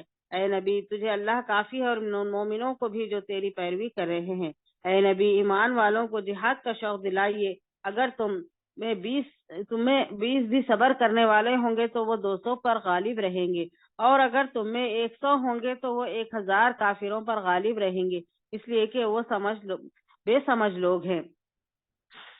اچھا اب تو اللہ تمہارا بوجھ ہلکا کرتا ہے اور وہ خوب جانتا ہے کہ تم میں ناتوانی ہے. بس اگر تم میں سے 100 صبر کرنے والے ہوں گے تو وہ 200 پر غالب رہیں گے، اور اگر تم میں سے 1000 ہوں گے تو وہ اللہ کے حکم سے 2000 پر غالب رہیں گے. اللہ صبر کرنے والوں کے ساتھ ہے. نبی صلی اللہ علیہ وسلم کے لیے یہ مناسب نہیں کہ اس کے پاس جنگی قیدی آتے ہیں جبکہ زمین یعنی میدان جنگ میں خوب خون ریزی نہ کریں. تم تو دنیا کے مال چاہتے ہو اور اللہ کا ارادہ آخرت کا ہے، اور اللہ زبردست حکمت والا ہے. اگر پہلے ہی سے اللہ کی طرف سے بات لکھی ہوئی نہ ہوتی تو جو یہ فدیہ تم نے لیا ہے اس کے بدلے تمہیں کوئی بہت بڑی سزا ہوتی. پر جو کچھ حلال اور پاکیزہ غنیمت تم نے حاصل کی ہے خوب کھاؤ پیو اور اللہ سے ڈرتے رہو، یقیناً اللہ غفور الرحیم ہے. اے نبی جو قیدی آپ لوگوں کے قبضے میں ہیں ان سے کہہ دو کہ اگر تمہارے دلوں میں نیک نیتی دیکھے گا تو جو کچھ تم سے لیا گیا ہے اس سے بہتر تمہیں دے گا اور تمہارے گناہ بھی معاف فرمائے گا، اور اللہ بخشنے والا مہربان ہے. اور اگر وہ تجھ سے خیانت کریں گے تو یہ تو اس سے پہلے خود اللہ سے بھی خیانت کر چکے ہیں، آخر اس نے انہیں گرفتار کرا دیا. اللہ علم و حکمت والا ہے. جو لوگ ایمان لائے اور ہجرت کی اور اپنے مالوں اور جانوں سے اللہ کی راہ میں جہاد کیا، اور جن لوگوں نے ان کو جگہ دی اور مدد کی، یہ سب آپس میں ایک دوسرے کے رفیق ہیں. اور جو ایمان تو لائے ہیں لیکن ہجرت نہیں کی، تمہارے لیے ان کی کچھ بھی رفاقت نہیں جب تک کہ وہ ہجرت نہ کریں. ہاں اگر وہ تم سے دین کے معاملے میں مدد طلب کریں تو تم پر مدد کرنا ضروری ہے، مگر اس قوم کے خلاف نہیں کہ جن کے اور تمہارے درمیان صلح کا معاہدہ ہے. تو تم جو کچھ کرتے ہو اللہ اسے خوب دیکھتا ہے. کافر آپس میں ایک دوسرے کے دوست تھے. اگر تم نے ایسا نہ کیا تو ملک میں فتنہ اور زبردست فساد برپا ہو جائے گا. جو لوگ ایمان لائے اور انہوں نے ہجرت کی اور اللہ کی راہ میں جہاد کیا اور جنہوں نے جگہ دی اور مدد پہنچائی وہی لوگ سچے مومن ہیں. ان کے لیے بخشش اور عزت کی روزی ہے. اور جو لوگ اس کے بعد ایمان لائے اور ہجرت کی اور تمہارے ساتھ ہو کر جہاد کیا بس وہ لوگ بھی تم میں سے ہی ہیں اور رشتے ناتے والے اللہ کے حکم کی روز سے ایک دوسرے سے زیادہ حقدار ہیں. بے شک اللہ ہر چیز کو خوب جاننے والا ہے. سورہ توبہ شروع ہو رہی. ہاں 1 منٹ بس. ٹھیک ہے چلیے یہاں پر پارہ نمبر 10 ہے ہماری. سورہ توبہ شروع ہو رہی ہے. یہاں دیکھیے کہ سورہ توبہ کے پہلے بسم اللہ نہیں لکھی ہوئی ہے. سورہ توبہ میں بسم اللہ لکھنے کی کیا وجہ، بسم اللہ نہ لکھنے کی کیا وجہ ہے؟ کیونکہ اس کا نام، ایک سورہ توبہ ہے اس کا نام، اور اس کا دوسرا نام کیا ہے؟ برات. برات کا کیا مطلب ہے؟ بیزارگی. یعنی کہ ایسے لوگ جو جنگوں میں شریک نہیں ہو رہے تھے، اور یہ ان کے لیے اللہ تعالیٰ نے بیزارگی کا اس میں ذکر کیا ہے کہ جو سورہ کے ابتدائی لفظ یعنی کہ سورہ برات، اب یہاں پہ الفاظ شروع ہی برات سے ہو رہا ہے. برات تو من اللہ، یعنی کہ سٹارٹ جو ہو رہا ہے وہ بھی کس سے ہو رہا ہے؟ برات سے ہو رہا ہے. یعنی کہ کیسا کہ یہ اللہ تعالیٰ کے یہاں پر بیزار کی ظاہر ہو رہی ہے کہ اور یہ سورہ انفال، اچھا ایک اور کیا ریزن ہے کہ یہ سورہ انفال کا ہی حصہ ہے. کچھ مفسرین کہتے ہیں کہ یہ سورہ انفال کا ہی حصہ ہے، اس لیے بھی اس کے سامنے پہلے بسم اللہ نہیں لکھی گئی. سورہ انفال کے بعد ہی یہ فوراً ہی نازل ہوئی تھی. تو کچھ لوگ کہتے ہیں کہ یہ دونوں ایک ہی صورت ہے، اور کچھ لوگ کہتے ہیں، کچھ مفسرین کہتے ہیں کہ یہ دونوں الگ الگ صورتیں ہیں. تو ان دونوں کے مضامین آپس میں بہت ملتے جلتے ہیں. اس میں بھی جنگ کا ہی ذکر ہے، اور اس میں بھی سارا کا سارا جنگ کا، معاہدات کا، مشرکوں سے صلح کا، اسلام کی سربلندی کے احکامات، ہدایات، وہی سارے کچھ اس میں آئے ہیں. اور ان کے درمیان بسم اللہ نہیں لکھی گئی ہے، کہ جو کہ دو صورتوں کے الگ الگ ہونے کی علامت رہتی ہے. تو یہ دو صورتیں نہیں ہیں، بلکہ اس میں ایک ہی صورت ہے. کئی مفسرین کا کہنا ہے کہ یہ ایک ہی صورت ہے، کہ اس کا ہی حصہ ہے. تو یہ بھی ایک اس کا ریزن ہو سکتا ہے. جن مشرکوں سے تم نے معاہدے کر رکھے تھے، اب اللہ اور اس کا رسول ایسے معاہدوں سے دستبردار ہوتے ہیں. اور اے مشرکو، تم زمین میں 4 ماہ چل پھر لو، اور یہ جان لو کہ تم اللہ کو عاجز نہیں کر سکتے، اور اللہ یقیناً کافروں کو رسوا کرنے والا ہے. یعنی کہ 9 ہجری میں آپ صلی اللہ علیہ وسلم نے مسلمانوں کو حج کے لیے بھیجا، اور سیدنا ابوبکر کو اس قافلے کا امیر بنایا تھا. یا پھر رمضان 8 ہجری میں مکہ فتح ہوا نا، تو پھر مسلمانوں پر سے وہ پابندیاں ساری کے ساری اٹھ گئی تھی. اور پھر جو مشرکین مکہ نے مسلمانوں کے بیت اللہ شریف میں داخلے اور عبادت پر جو انہوں نے پابندیاں لگائی تھی، طواف اور حج اور عمرہ پر جو انہوں نے پابندیاں لگائی تھی، یہ ساری کی ساری 8 ہجری میں تو مسلمان حج کر ہی نہیں سکے. پھر اس کے بعد کیونکہ فتح مکہ کے بعد غزوہ حنین ہوا، اور طائف سے ان کو واپس جو مدینہ پہنچنے تک اتنا وقت نہ رہا کہ مسلمان حج کے لیے مدینے سے آ سکتے تھے. تو 9 ہجری میں پھر آپ صلی اللہ علیہ وسلم نے مسلمانوں کو حج کے لیے بھیجا، اور سیدنا ابوبکر کو اس قافلے کا یہ جو حج کا قافلہ تھا اس کا امیر مقرر کیا. اور ابھی تک اللہ تعالیٰ کی طرف سے مشرکوں کے داخلے پر کوئی پابندی نہیں تھی. ابھی تو مشرک وہاں جا سکتے تھے، رہ سکتے تھے. لہٰذا اس حج میں پھر مشرکین بھی شامل تھے، شریک تھے. مسلمانوں نے اپنے طریقے پر حج کیا، اور مشرکین نے اپنے طریقے پر حج کیا. اور سیدنا ابوبکر کی روانگی کے بعد یہ سورہ کی ابتدائی آیات نازل ہوئی، جن کے بنا پر مشرکین سے صرف بیت اللہ میں داخل کی پابندی نہیں لگائی گئی، بلکہ ان سے مکمل برات کا اعلان کر دیا گیا. برات یعنی کہ بیزارگی، کہ اب تم یہاں نہیں رہو گے، اب یہاں نہیں آ سکتے. اس اعلان کی اہمیت کی وجہ سے آپ نے یہ بہتر سمجھا کہ مدینے میں موجود صحابہ کرام جو تھے، تو یہ مشورہ ان کو آپ نے یہ مشورہ دیا کہ یہ اعلان آپ کے کسی قریبی رشتہ دار کی طرف سے ہونا چاہیے، جو مشرکوں کی نگاہ میں آپ ہی کے قائم مقام سمجھا جائے. تو ان آیت کی نزول سے کے بعد پھر آپ نے سیدنا علی کو بھیجا، اور وہ حج کے جو اجتماع تھا، عظیم اجتماع جو تھا، ان آیات کا اعلان کر دیا انہوں نے. جیسا کہ اس میں آیا ہے کہ اب کون کعبے کا ننگے طواف کرنا منع ہے، اور اعلان برات یعنی کہ پھر کیا ہے، یہ پیغام دے دیا کہ اب یہاں پر کوئی شخص ننگا ہو کر طواف نہیں کرے گا بیت اللہ کا، اور دوسرے کے کافروں کے ساتھ نبی صلی اللہ علیہ وسلم کا کوئی معاہدہ نہیں ہے. صلاح ہے، اور مدت مقررہ تک بحال رہے گی صلاح. اور تیسرے جن کے ساتھ کوئی معاہدہ نہیں ہے، ان کے لیے 4 ماہ کی مدت دے دی گئی.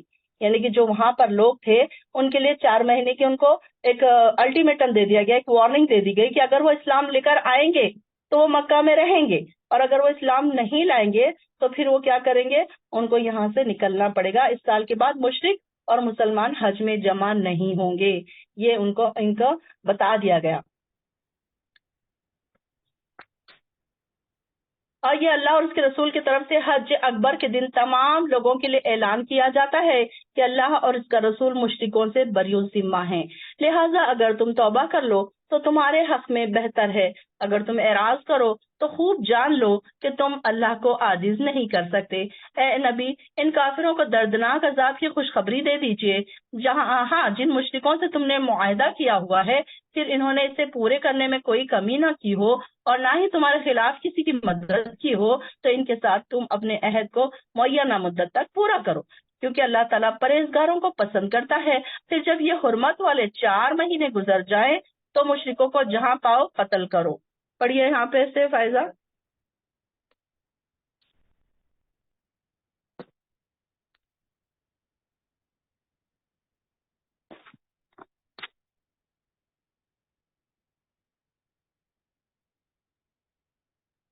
فائزہ پڑھیے آیت نمبر 4 سے. ہاں پڑھ رہے.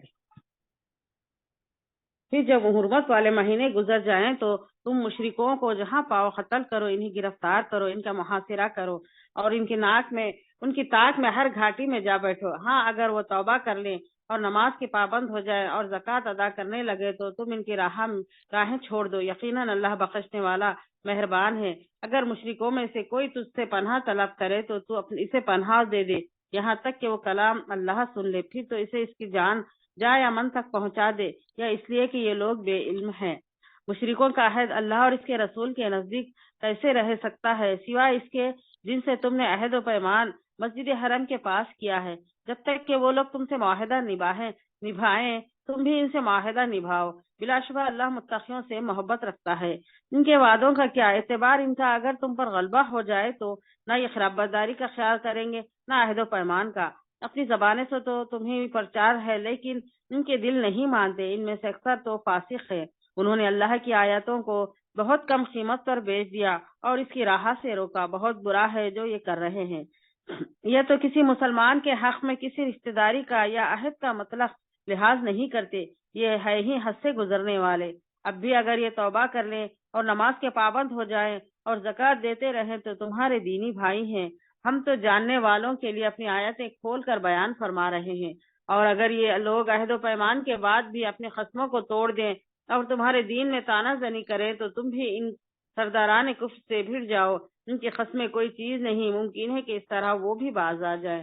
تم ان لوگوں کی سرکوبی کے لیے کیوں نہیں تیار ہوتے جنہوں نے اپنے خصموں کو توڑ دیا اور پیغمبر کو جلا وطن کرنے کی فکر میں ہیں اور پہلے انہوں نے خود ہی تم سے چھیڑ چھاڑ کی ہے. کیا تم ان سے ڈرتے ہو؟ اللہ ہی زیادہ مستحق ہے کہ تم اس سے ڈرو بشرطے کہ تم ایماندار ہو. ان سے تم جنگ کرو. اللہ انہیں تمہارے ہاتھوں عذاب دے گا. انہیں ذلیل و رسوا کرے گا. تمہیں ان پر مدد دے گا اور مسلمانوں کے کلیجے ٹھنڈے کرے گا اور ان کے دل کا غم و غصہ دور کرے گا. اور اللہ جس پر چاہتا ہے توجہ فرماتا ہے. اللہ خوب جاننے والا اور حکمت والا ہے. کیا تم سمجھ بیٹھے ہو کہ تم چھوڑ دیے جاؤ گے حالانکہ ابھی تک اللہ نے ان لوگوں کو جانا ہی نہیں جنہوں نے تم میں سے جہاد کیا اور جنہوں نے اللہ اور اس کے رسول کے اور اس کے مومنوں کے سوا کسی کو دلی دوست نہیں بنایا. اللہ خوب خبردار ہے جو تم کر رہے ہو. لائق نہیں کہ مشرک اللہ کی مسجدوں کو آباد کریں جبکہ وہ خود اپنے کفر کے آپ ہی گواہ ہیں. ان کے اعمال غارت و اکارت ہے اور وہ دائمی طور پر جہنمی ہیں. اللہ کی مسجدوں کو آباد کرنا تو ان کے حصے میں ہے جو اللہ پر اور قیامت کے دن پر ایمان رکھتے ہیں. نمازوں کی پابند ہو زکوٰۃ دیتے ہوں اللہ کے سوا کسی سے نہ ڈرتے ہوں. توقع ہے کہ یہی لوگ یقیناً ہدایت یافتہ ہیں. کیا تم نے حاجیوں کو پانی پلا دینا اور مسجد حرام کی خدمت کرنا اس کے برابر کر دیا ہے جو اللہ پر اور آخرت کے دن پر ایمان لایا اور اس نے اللہ کی راہ میں جہاد کیا؟ یہ اللہ کے نزدیک برابر نہیں ہو سکتے اور اللہ ظالموں کو ہدایت نہیں دیتا. جو لوگ ایمان لائے ہجرت کی اللہ کی راہ میں اپنا مال اور اپنی جان سے جہاد کیا اور اللہ کے ہاں بہت بڑے مرتبے والے ہیں اور یہی لوگ مراد پانے والے ہیں. ان کا رب خوشخبری دیتا ہے اپنی رحمت اور رضامندی کی اور جنتوں کی. ان کے لیے وہاں دائمی نعمتیں ہیں. وہاں وہ ہمیشہ رہنے والے ہیں. اللہ کے پاس یقیناً بہت بڑا اجر ہے. اے ایمان والو اپنے باپوں کو اور اپنے بھائیوں کو دوست نہ بناؤ اگر وہ کفر کو ایمان سے عزیز رکھے. تم میں سے جو بھی ان سے محبت رکھے گا تو وہی ظالم ہے. آپ کہہ دیجئے اگر تمہارے باپ اور تمہارے بیٹے تمہارے بھائی اور تمہاری بیویاں تمہارے کنبے قبیلے اور تمہارے کمائے ہوئے مال اور تجارت جس کی کمی سے تم ڈرتے ہو اور وہ حویلیاں جنہیں تم پسند کرتے ہو اگر یہ ساری چیزیں تمہیں اللہ اور اس کے رسول سے اور اس کے راہ میں جہاد کرنے سے زیادہ عزیز ہیں تو تم اللہ کے حکم سے عذاب کے آنے کا انتظار کرو اور اللہ فاسقوں کو ہدایت نہیں دیتا. ہاں ٹھیک ہے فائدہ. آیت نمبر 24 ختم ہوئی ہے. تو یہاں پر بتایا جا رہا ہے کہ دنیاوی مرغوبات میں پھنس کر جہاد کو چھوڑنے کی سزا بتائی جا رہی ہے کہ رشتوں کا لحاظ کر کے کوئی بعض مسلمانوں کے باپ یا بیٹے یا بیویاں کافر تھے جنہیں چھوڑ کر وہ ہجرت کرنا ان کے لیے مشکل سی بات ہو رہی تھی. تو اسی طرح سے انسان کے اپنے کمائے ہوئے مال ہے، دولت ہے، اپنے کاروبار ہے، جائیداد ہے اور بہت ساری ایسی چیزیں جن سے ان کو محبت تھی. تو یہ ساری چیزیں کیسے ان کے خون پسینے کی کمائی کا نتیجہ بھی تھی. لہٰذا انہی چیزوں سے مومنوں کا امتحان لیا جا رہا تھا کہ اب مومن کیا کرتے ہیں. یہ ساری چیزیں چھوڑ کر جاتے ہیں جہاد کے لیے یا پھر یہ ہجرت کرتے ہیں یہ ساری چیزوں کے ساتھ، یا پھر آپ کیا کرتے ہیں؟ تو یہاں پر سچے اور پکے مومنوں کی آزمائش تھی کہ اللہ تعالیٰ نے انہیں آزمایا کہ کچھ لوگوں نے کیا کیا کہ یہ ساری چیزیں چھوڑ کر پھر ان کو جہاد کی بھی تربیت دی جا رہی ہے، جہاد کی طرف اکسایا جا رہا ہے، اور ان کا ایمان ان کا کب پورا ہوگا؟ اگر باپ یا بھائی کافر ہوں تو ان کی قرابت داری کا کوئی فائدہ نہیں ہے، اور اگر مومن یا مسلمان اس معیار میں پورے نہیں اترتے تو اس کا ایمان مکمل نہیں ہے، کہ یعنی کہ اگر ان کو چھوڑ دو، یعنی کہ کافر ہے اگر وہ، تو ان کی قرابت داری تمہیں کوئی فائدہ نہیں دے گی۔ تو یہاں پر ان کو یہی بتایا جا رہا تھا کہ اگر یہ ساری چیزیں تم چھوڑ کر آتے ہو تو یہی اچھا اور سچا جہاد بھی ہے، اور یہی ہجرت بھی ہوگی۔ اللہ اس سے پہلے بہت سے موقع پر تمہاری مدد کر چکا ہے، اور حنین کے دن بھی تمہاری مدد کر چکا ہے۔ غزوہ حنین کے درمیان کیا ہوا تھا؟ حنین مکہ اور طائف کے درمیان ایک مقام ہے جہاں پر فتح مکہ کے بعد 8 ہجری میں ایک بہت حق اور باطل کا بہت بڑا معرکہ پیش آیا تھا۔ عرب کے اکثر جو بدوی قبائل تھے اس انتظار میں تھے کہ اگر محمد صلی اللہ علیہ وسلم قریش پر غالب آ گئے اور مکہ فتح ہو گیا تو بے شک وہ پیغمبر ہے اور ان کی دعوت کو قبول کر لینا چاہیے۔ مطلب کچھ لوگ تو یہی سوچ رہے تھے کہ چلو بھائی اگر ایسا مکہ فتح ہو گیا اگر تو ہم سمجھیں گے کہ یہی ہے جو بھی ہے ہم قبول کر لیں گے۔ چنانچہ مکے کی فتح کے بعد بہت سے قبائل بھی جو تھے خود بخود آپ کی خدمت میں حاضر ہو کر اسلام لے کر آ گئے، اور کچھ دوسرے قبائل جو تھے بالکل برعکس تھے، اور وہ کیا تھے کہ وہ نہایت جنگجو تھے اور ان کو سب ماہر تھے وہ جنگ میں، اور ہر جیسے جیسا اسلام کو غلبہ حاصل ہوتا تھا یہ قبائل اس غلبے کو اپنی ریاست اور اقتدار کے لیے خطرہ سمجھتے تھے اور ڈرتے تھے کہ کہیں یہ ہم پر حملہ نہ کر دے۔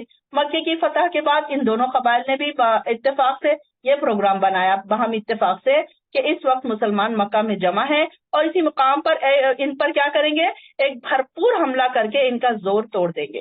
ان لوگوں کے جوش و خروش کا یہ عالم تھا کہ وہ اپنی عورتیں اور بچے بھی ساتھ لے کر آئے تھے، اور ان کو خیال ہی نہیں تھا کہ ہم ہار بھی سکتے ہیں، اور ایک 30 سالہ نوجوان مالک بن عوف ان کا سپہ سالار تھا۔ تو یہاں پر رسول اللہ صلی اللہ علیہ وسلم مکہ میں ہی مقیم تھے، اور یہاں پہ مسلمانوں کا کیا ہوا؟ آپ کو ان حالات کا علم ہوا تو فتح مکہ سے تو کچھ مال غنیمت وصول ہی نہیں ہوا تھا۔ اب سوال یہ تھا کہ اس نئی جنگ کے لیے اخراجات کہاں سے آئیں گے؟ آپ صلی اللہ علیہ وسلم نے عبداللہ بن ابی جو تھا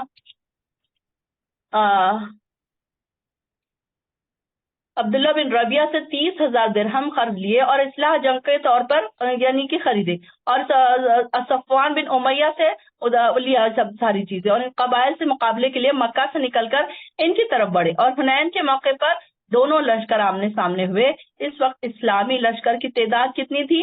12,000 تھی، جس میں سے 9 مسلم بھی شامل تھے، اور دشمن کی تعداد صرف 4,000 تھی۔ مقابلہ ہوا تو حوازن کے تیر اندازوں نے کیا کیا کہ اس طرح تیروں کی بوچھار کی اور اس قدر بے جگری سے لڑے کہ اسلامی لشکر کے جو آج اپنی کثرت اور اس پر نازاں تھے، یعنی کہ ان کو یہ لگ رہا تھا کہ اب تو ہم بہت زیادہ ہے، ڈرنے کی کوئی بات نہیں ہے، اور بے خوف ہو گئے تھے اور لاپرواہ ہو رہے تھے، تو ان کے چھکے چھوٹ گئے اور ان کے پاؤں اکھڑ گئے اور راہ فرار اختیار کر لی، یہاں تک کہ ایک ایسا وقت آیا کہ جب آپ اکیلے دشمن کے سامنے کھڑے رہ گئے۔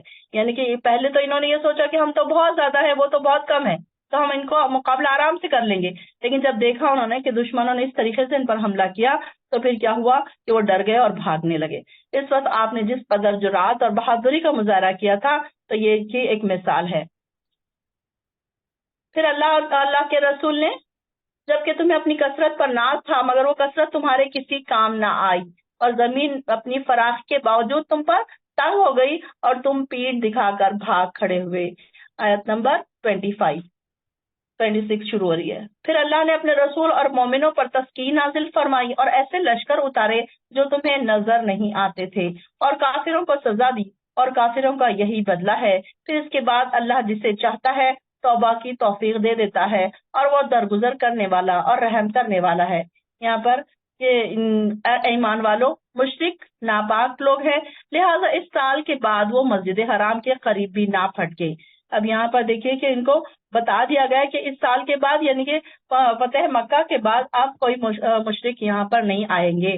اگر تمہیں مفلسی کا ڈر ہو تو اللہ اگر چاہے تو جلد ہی تمہیں اپنی مہربانی سے غنی کر دے گا۔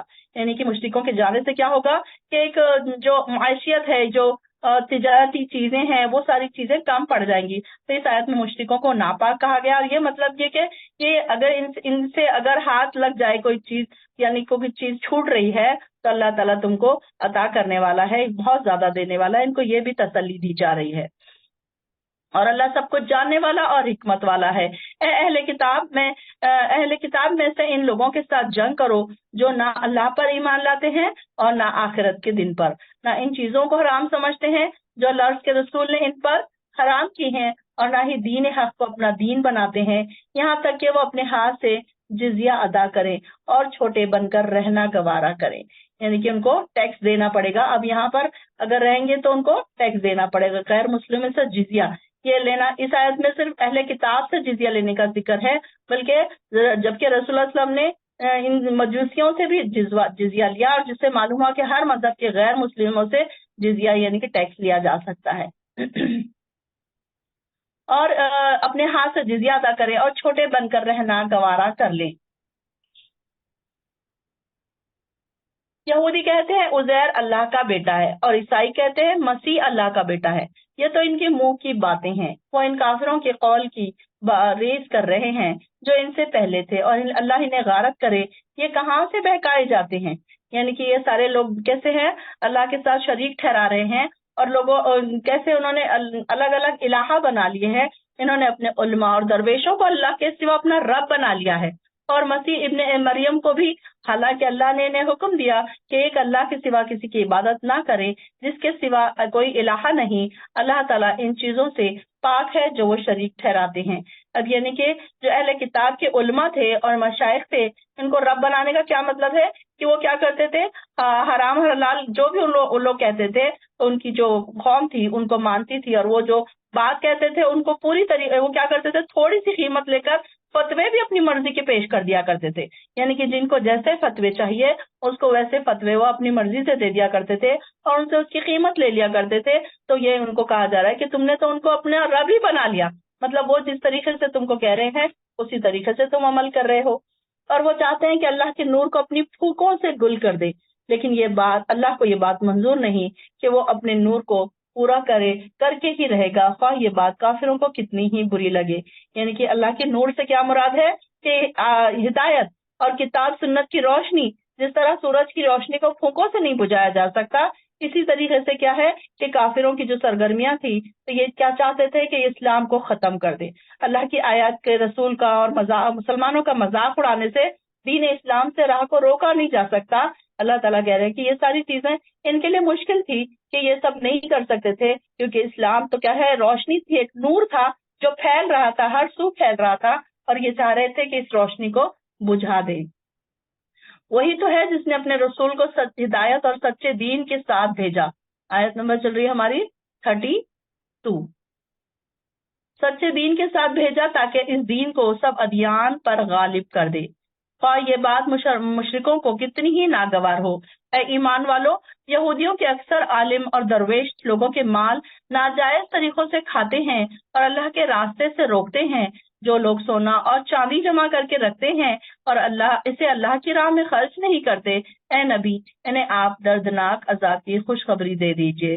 جس دن اس سونے اور چاندی کو جہنم کی آگ میں تپایا جائے گا, پھر اس کو ان کی پیشانیوں, پہلوؤں اور پشتوں کو داغا جائے گا, اور کہا جائے گا یہ ہے وہ خزانہ جو تم نے اپنے لیے جمع کر کے رکھا تھا, لہذا اب اپنی جمع شدہ دولت کا مزہ چکھو. یعنی کہ خزانے جمع کرنے سے کیا مراد ہے کہ ان کے زکوٰۃ نہ دی جائے, ان کے جو مال جمع کر کے رکھا جائے اور اس کی زکوٰۃ نہ دی جائے اگر, تو پھر یہ کیا ہوگا, یہی مال ان کے اللہ تعالیٰ کیا کرے گا, اس کو گرم کر کے اسی سے پھر ان کو جلائے گا, اور یہی سارے مال ان کے لیے ایک عذاب کی شکل اختیار کر لیں گے. جس دن اللہ نے آسمانوں اور زمین کو پیدا کیا, اس دن سے اللہ کے لکھے ہوئے کے مطابق اللہ کے یہاں مہینوں کی تعداد 12 ہے, جن میں 4 مہینے حرمت والے ہیں, اور یہی مستقل ضابطہ ہے. یعنی کہ حرمت کے مہینوں میں آگے پیچھے کرنا, حرمت کے مہینے جو عرب کا رواج ہے, جسے اسلام نے باہر رکھا. یعنی کہ مشرکین عرب کے نزدیک 4 ماہ حرمت والے تھے, یہ پہلے سے تھے, یہ اسلام کے آنے سے پہلے تھے, ذی الحج, محرم اور رجب. تو اس میں یہ کیا کرتے تھے؟ لوٹ مار نہیں کرتے تھے، لڑائی جھگڑا نہیں کرتے تھے، اور کوئی گناہ کے کام نہیں کرتے تھے، اپنے آپ کو اس میں سے بچا کے صبر رکھتے تھے، اور اس کو وہ لوگ حرمت والے مہینے قرار دیتے تھے۔ لیکن کیا کرتے تھے کہ ایک مہینے کو کبھی آگے اور کبھی پیچھے اپنی مرضی سے کر لیتے تھے وہ۔ لہذا ان مہینوں میں قتل قتال ناحق سے اپنے آپ پر ظلم نہ کرو، اور مشرکوں سے سب مل کر لڑو جیسے وہ تم سے لڑتے ہیں، اور جان لو کہ اللہ پرہیزگاروں کے ساتھ ہے۔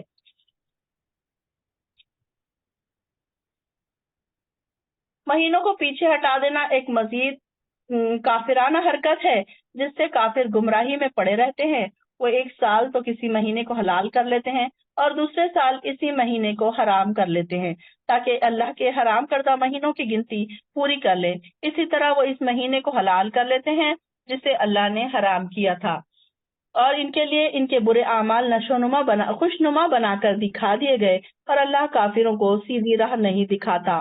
اے ایمان والو تمہیں کیا ہو گیا ہے؟ جب تمہیں کہا جائے کہ اللہ کی راہ میں جہاد کرنے نکلو تو تم زمین کی طرف بچ جاتے ہو۔ کیا تم نے آخرت کے مقابلے میں دنیا کی زندگی کو پسند کر لیا؟ حالانکہ آخرت کے مقابلے میں دنیاوی زندگی کا فائدہ بالکل زیرو کے کم ہے۔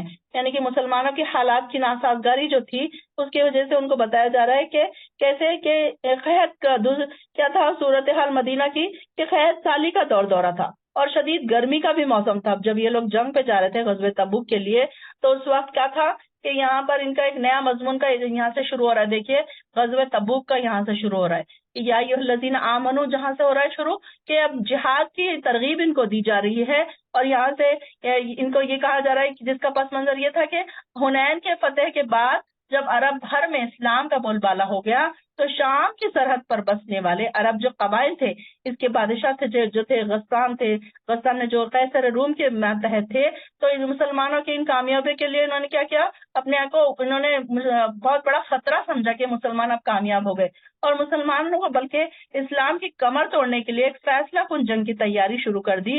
اور دوسری طرف عرب بھر میں شکست خوردہ جو مشرکین تھے، یعنی کہ جو ہارے ہوئے مشرکین تھے، ان کی مدد کو موجود تھے۔ اب ظاہر مکہ کے جو مشرکین تھے تو وہ پہلے ہی ہارے ہوئے تھے اور پریشان تھے کہ اب کیسے ہم مسلمانوں سے بدلہ لیں، تو انہوں نے کیا کیا کہ ان کی مدد کر لی۔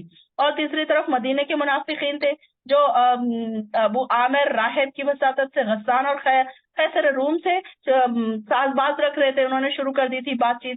جب مسلمانوں کے الگ الگ دشمن ہو گئے، 3 طرف سے الگ الگ دشمن ہو گئے، اور یہود بھی ان منافقوں کا ساتھ دے رہے تھے۔ مدینے میں بھی کیا تھے؟ یہود مسلمانوں کے دشمن تھے، جس طرح مکے میں کافر اور منافقین کفار تھے دشمن، یہاں پر یہود بھی ان کے دشمن تھے۔ تو منافقوں کی اسی ساز باز کی غرض سے مسجد زرار کی بھی تعمیر کی گئی، اور اس میں کیا ہو رہا تھا، اندرونی اور بیرونی طاقتیں اسلام کو صفحہ ہستی سے مٹا دینے کے لیے ایڑی چوٹی کا زور لگا رہی تھی، اور آپ کو شام کی سرحد پر رومی فوجوں کے عظیم اجتماع کی خبریں پہنچ رہی تھی۔ تو مسلمانوں کے حالات کی ناسازگاری تھی۔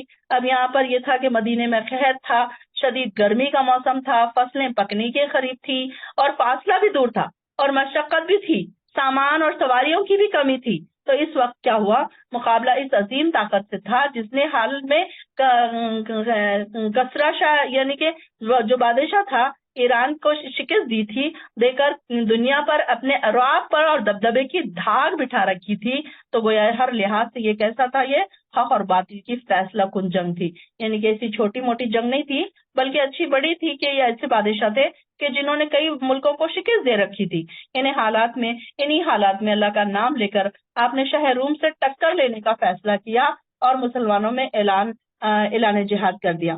تو معمول کے خلاف سب کو صاف صاف بتا دیا گیا کہ شام کو جانا ہے، اور ملک غسان اور قیصر کے مقابلے کے لیے جانا ہے، اور ان حالات میں منافقوں کا جنگ سے جی چرانا تو فطری بات تھی۔ بعض کمزور دل اور ضعیف الاعتقاد جو مسلمان تھے، وہ شک میں پڑ گئے کہ جائے یا نہ جائے۔ اس آیت میں انہی سے خطاب کیا جا رہا ہے، اور جہاد پر ان کو ترغیب دی جا رہی ہے کہ یہ کیا ہے کہ ہو سکتا ہے اب انہوں نے کیا کہا کہ نہیں بہت گرمی ہے، راستہ بہت دور ہے، ہماری جو فصلیں ہیں وہ پک کر تیار ہے۔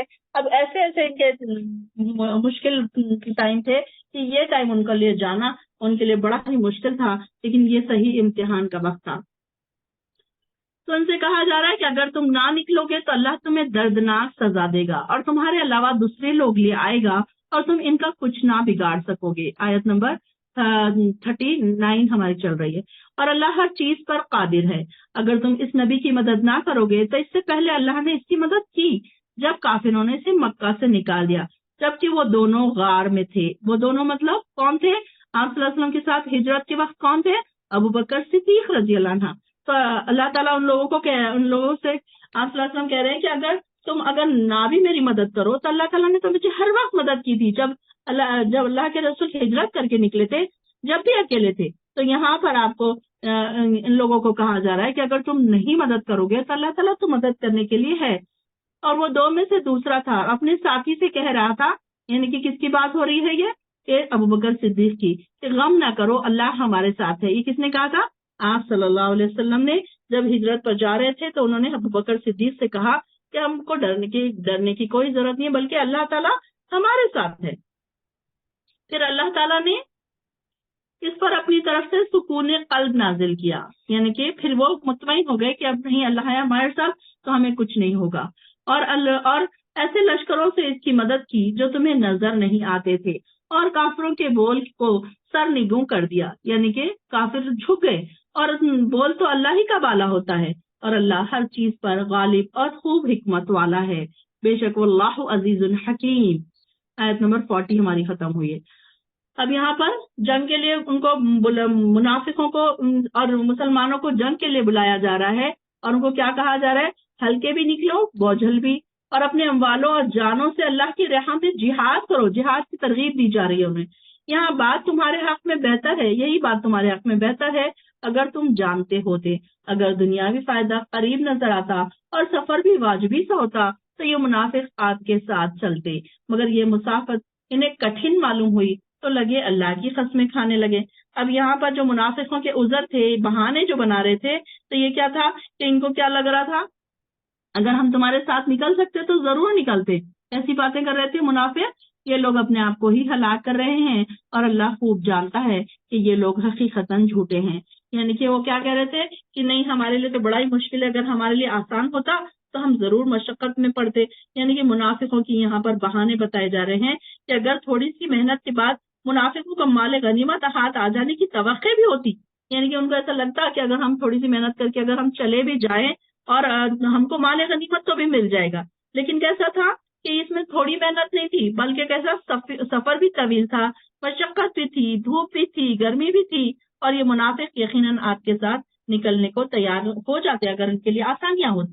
لیکن شام تک کا سفر وہ بھی کیسا کہ شدید گرمی کے موسم میں، جبکہ سواریاں بھی بہت کم ہیں، کسی کو پیدل چلنا ہے اور آگے مقابلے میں ایک بہت دبدبے والی حکومت ہے جہاں فتح کے بجائے ناکامی کے آثار دکھائی دے رہے تھے. تو ایسی صورت میں یہ کیسے آپ کا ساتھ دے سکتے تھے؟ اب تو وہ یہی قسمیں کھائیں گے کہ اس وقت ہمارے حالات سازگار نہیں ہیں، ورنہ ہم آپ کے ہمراہ ضرور چلتے. کوئی نہ کوئی عذر وہ تلاش رہتے اور جھوٹے اس لحاظ سے تھے کہ یقیناً حقیقتاً جو باتیں اور خدشات انہیں جہاد پر جانے سے روک رہی تھی انہیں وہ اپنے دلوں میں چھپا رہے تھے، آپ کے سامنے ظاہر کر ہی نہیں سکتے تھے. لہٰذا ادھر ادھر کی باتیں کر کے عذر پیش کر رہے تھے، یعنی کہ ایکسکیوز بیان کر رہے تھے. اے نبی اللہ آپ کو معاف کرے، آپ نے انہیں کیوں پیچھے رہنے کی اجازت دے دی؟ یہاں تک کہ آپ پر یہ واضح ہو جاتا کہ ان میں سے سچے کون ہیں اور جھوٹے کون ہیں. جو لوگ اللہ پر اور آخری دن پر ایمان رکھتے ہیں وہ آپ سے ایسی رخصت نہیں مانگتے. انہیں اپنے مال اور جانوں سے جہاد کرنے سے معاف رکھا جائے اور اللہ تعالیٰ اللہ پرہیزگاروں کو خوب جانتا ہے. یعنی کہ کیا ہے کہ یہ لوگوں میں سے اللہ تعالیٰ اور آخرت پر ایمان سے مراد اللہ کے وعدوں کو سچا سمجھنا، کہ اگر یہ اس میں اللہ تعالیٰ نے کو اللہ تعالیٰ کہہ رہے ہیں کہ یہ جو جنگ ہے اس میں اللہ تعالیٰ اس میں دیکھے گا کہ آخرت پر ایمان رکھنے والے کون ہیں اور سچے کون ہیں اور جھوٹے کون ہیں. کہ جنگ پر جب جانے کی بات ہوتی ہے تو وہ کیا ہوتا ہے کہ اپنی جان کی بازی لگانی ہوتی ہے، تب کہیں جا کر سچے مومنوں کی پرکھ ہوتی ہے، ان کی آزمائش ہوتی ہے اور ان کی پہچان ہوتی ہے کہ کون سے مومن سچے ہیں اور کون سے جھوٹے ہیں، کون منافق ہیں. انہیں اپنے مال اور انہیں اپنے اموال اور جانوں سے جہاد کرنے سے معاف رکھا جائے اور اللہ پرہیزگاروں کو خوب جانتا ہے. آپ سے رخصت وہ صرف وہی لوگ مانگتے ہیں جو اللہ پر اور آخرت پر ایمان نہیں رکھتے، ان کے دل شک میں پڑے ہوئے ہیں اور وہ اپنے اسی شک میں پڑے ہوئے ہیں۔ اگر ان کا نکلنے کا ارادہ ہوتا تو اس کے لیے کچھ نہ کچھ تیاری بھی کرتے، لیکن اللہ کو ان کی روانگی پسند ہی نہ تھی۔ یعنی کہ اللہ تعالیٰ خود ہی نہیں چاہتا تھا کہ ایسے منافق جنگوں میں شامل ہوں، لشکروں میں شامل ہوں، جن کی وجہ سے کیا ہوگا، صرف خرابیاں ہی پیدا ہوں گی۔ یعنی کہ ایسے جو منافق تھے تو خیر کے بجائے ان کے ساتھ کچھ نہ کچھ شر ہی ہوتا تھا، بلکہ یہ الٹا خرابیاں ہی پیدا کرتے تھے اور جنگ سے راہ بھی اختیار کر لیتے تھے۔ ان سے کوئی امید نہیں تھی کہ یہ جنگ میں آخری تک آپ صلی اللہ علیہ وسلم کا ساتھ دیتے، بلکہ یہ کیا کرتے تھے، جنگ میں شامل بھی ہوتے تھے تو افواہیں اڑاتے تھے اور مسلمانوں میں بددلی پھیلا دیتے تھے، بزدلی پھیلا دیتے تھے، ان کے دلوں کو کمزور کر دیتے تھے۔ اگر وہ نکلتے تمہارے ساتھ اندر تو خرابی ہی کا اضافہ کرتے اور تمہارے درمیان فتنہ پردازی کے لیے ادھر ادھر دوڑتے پھرتے۔ پھر تم میں بھی کچھ ایسے لوگ ہیں جو ان کی باتیں دھیان سے سنتے ہیں اور اللہ ایسے ظالموں کو خوب جانتا ہے۔ یہ لوگ اس سے پہلے بھی فتنہ انگیزی کر چکے ہیں، آپ کے امور کو درہم برہم کرنے کے لیے الٹ پھیر کرتے رہتے ہیں، یہاں تک کہ اللہ کا سچا وعدہ اسلام کے غلبے کا یہ آ گیا اور اللہ کا حکم غالب ہوا جب یہ ناک بھون چڑھا رہے تھے۔ ان میں سے کوئی ایسا کہتا کہ جو مجھے رخصت دیجیے اور فتنے میں نہ ڈالیے، یعنی کہ جو منافق تھے وہ کیا کہہ رہے تھے، آپ سے ایکسکیوز کر رہے تھے، بہانے، الگ الگ قسم کے بہانے بنا رہے تھے کہ ہمیں رخصت دے دیجیے کہ ہم آپ کے ساتھ نہ چلیں۔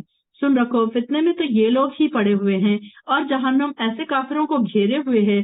اگر آپ کو کوئی بھلائی ملے تو انہیں بری لگتی ہے اور اگر کوئی مصیبت آ پڑے تو کہتے ہیں ہم نے تو اپنا معاملہ پہلے ہی درست کر رکھا تھا، پھر وہ خوش خوش واپس چلے جاتے ہیں۔ آپ ان سے کہیے، یعنی کہ کیا ہوتا تھا، مومن اور کافروں میں منافقت کی خصلت کا فرق کیسے سمجھ آتا کہ اگر وہ کیا کرتے، جب ان کو کوئی مسلمانوں کو کوئی خوشیاں ملتی تو وہ کیا کرتے، پریشان ہوتے، مطلب دل میں جلنے لگتے، اور جب ان کو کوئی کامیابی ملتی تو کہتے کہ ہم تو تمہارے ساتھ تھے۔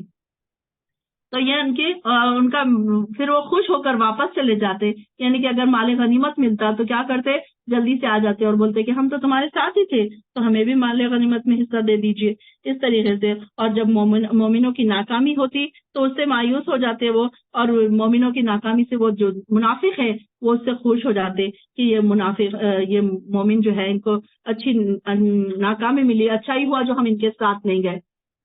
ہمیں دو بھلائیوں میں سے کوئی ایک بھلائی مل جائے اور ہم تمہارے حق میں جس چیز کے منتظر ہیں وہ یہ ہے کہ اللہ تمہیں اپنے یہاں سے خود سزا دیتا ہے یا ہمارے ہاتھوں دلواتا ہے، لہٰذا تم بھی انتظار کرو اور ہم بھی تمہارے ساتھ انتظار کریں گے۔ یعنی کہ دو بھلائی میں سے ایک بھلائی کون سی ہے کہ یعنی کہ دونوں بھی اللہ مسلمانوں کے لیے دونوں بھی بھلائیاں، ایک بھلائی بھی اگر اس میں سے مل جاتی ہے تو ان کے لیے وہ دونوں بھی فائدے کی ہی ہے، کہ اگر وہ جاتے ہیں جنگ میں قتل ہو جاتے ہیں تو بھی ان کے لیے فائدہ ہے، اگر جیت کے واپس آتے ہیں تو بھی ان کے لیے دونوں بھی بھلائیاں ان کے لیے فائدے کی ہیں۔ آپ ان سے کہیے تم خواہ خوشی سے خرچ کرو یا ناخوشی سے، تم سے یہ صدقہ قبول نہیں کیا جائے گا کیونکہ تم فاسق لوگ ہو۔ ان سے ان کے نقصانات قبول نہ ہونے کی وجہ صرف یہ ہے کہ انہوں نے اللہ اور اس کے رسول کا انکار کیا، اور اگر نماز کو آتے تو ڈھیلے ڈالے، یعنی کہ جان پہ سٹ کے کمزور سے، اور اگر کچھ خرچ کرتے تو دل نہ چاہتے ہوئے ہی خرچ کرتے۔ یعنی کہ اب یہاں پر کیسا تھا کہ منافقوں کا جو مال ہے وہ قبول نہیں کرنے کا حکم دیا گیا کہ یہ کیسے ہیں، دل سے نہیں کرتے ہیں یہ۔ اور نماز کو آنے کے لیے ان کو کیا تھا کہ مدینہ میں جب منافق تھے لوگ تو ان کو یہ لگتا تھا کہ کہیں ہماری منافقت سب پر ظاہر نہ ہو جائے، تو اس لیے ان کو نماز کو آنا پڑتا تھا یہ دکھانے کے لیے کہ ہم بھی مومن ہیں، ہم بھی تمہارے ہی ساتھ ہیں۔ تو وہ کیا کرتے تھے، نماز کو آتے تھے لیکن بڑی سستی کے ساتھ آتے تھے، تو ان کو دیکھ کر پتا چلتا تھا کہ یہ بڑے کمزوری سے، سستی سے، اور خرچ بھی کرتے تو کیسے، نہ چاہتے ہوئے، ان کے دل تنگ ہوتے تھے جب وہ خرچ کرتے تھے ان لوگوں کے مال اور اولاد۔ آپ کو تعجب میں نہ ڈالے، اللہ تو یہ چاہتا ہے کہ انہی چیزوں کے ذریعے انہیں دنیا کی زندگی میں سزا دے، اور جب ان کی جان نکلے تو اس وقت یہ کافر ہی ہوں۔ وہ اللہ کی قسم کھا کر کہتے ہیں کہ ہم تمہیں میں سے ہیں، حالانکہ وہ ہرگز تم میں سے نہیں بلکہ یہ ڈرپوک ہیں۔ یعنی کہ منافقوں کو مال اور اولاد سے سزا کیسے ملتی ہے کہ ان کو کیا ہوتا ہے کہ جب ان کو ہر چیز میں فراوانی مل جاتی ہے، اور یہ ان کے لیے کیا ہوتی ہے، ایک آزمائش ہوتی ہے، پھر اللہ تعالیٰ ان کو کیا کرتا ہے، اس کی آزمائش میں مبتلا کرتا ہے، اور اللہ تعالیٰ نہیں چاہتا کہ وہ اس طرف آئے اور ان کی جان بھی اسی میں نکلے۔ آیت نمبر 56 ہماری ختم ہوئی ہے. اگر یہ کوئی پناہ کی جگہ یا غار یا سر چھپانے کی جگہ پا لے تو یہ تیزی سے دوڑتے ہوئے وہاں جا گھسے اور جا چھپے. اور ان میں کوئی ایسا ہے جو صدقات کی تقسیم پر آپ پر الزام لگاتا ہے. اگر انہیں کچھ مل جائے تو خوش ہوتے ہیں اور اگر نہ ملے تو فوراً ناراض ہوتے ہیں. یعنی کہ صدقات کی جب تقسیم ہوتی ہے تو وہ کیا کرتے ہیں کہ ان کو اگر ملتا ہے کچھ تو بڑے خوش ہو جاتے, اور اگر نہیں ملتا تو پھر بڑے وہاں سے دل اداس ہو کر وہ نکلتے ہیں. کیا ہی اچھا ہوتا اگر وہ اس پر راضی ہو جاتے جو اللہ اور اس کے رسول نے انہیں دیا, اور کہتے کہ اللہ ہمارے لیے کافی ہے, اللہ ہمیں اپنے فضل سے بہت کچھ دے گا اور اس کا رسول بھی, ہم اللہ کی طرف رغبت کرتے ہیں. صدقات تو دراصل فقیروں, مسکینوں اور کارندوں کے لیے ہے جو ان کی وصولی پر مقرر ہے. یہاں پہ زکوٰۃ کے حقدار کا ذکر آ گیا یہاں پر کہ کون کون سے لوگ زکوٰۃ کے حقدار ہیں. یہاں پر لسٹ بتا دی گئی ہے. آیت نمبر 60 میں یہ لسٹ بتا دی گئی ہے کہ زکوٰۃ کے حقدار کون کون سے ہیں.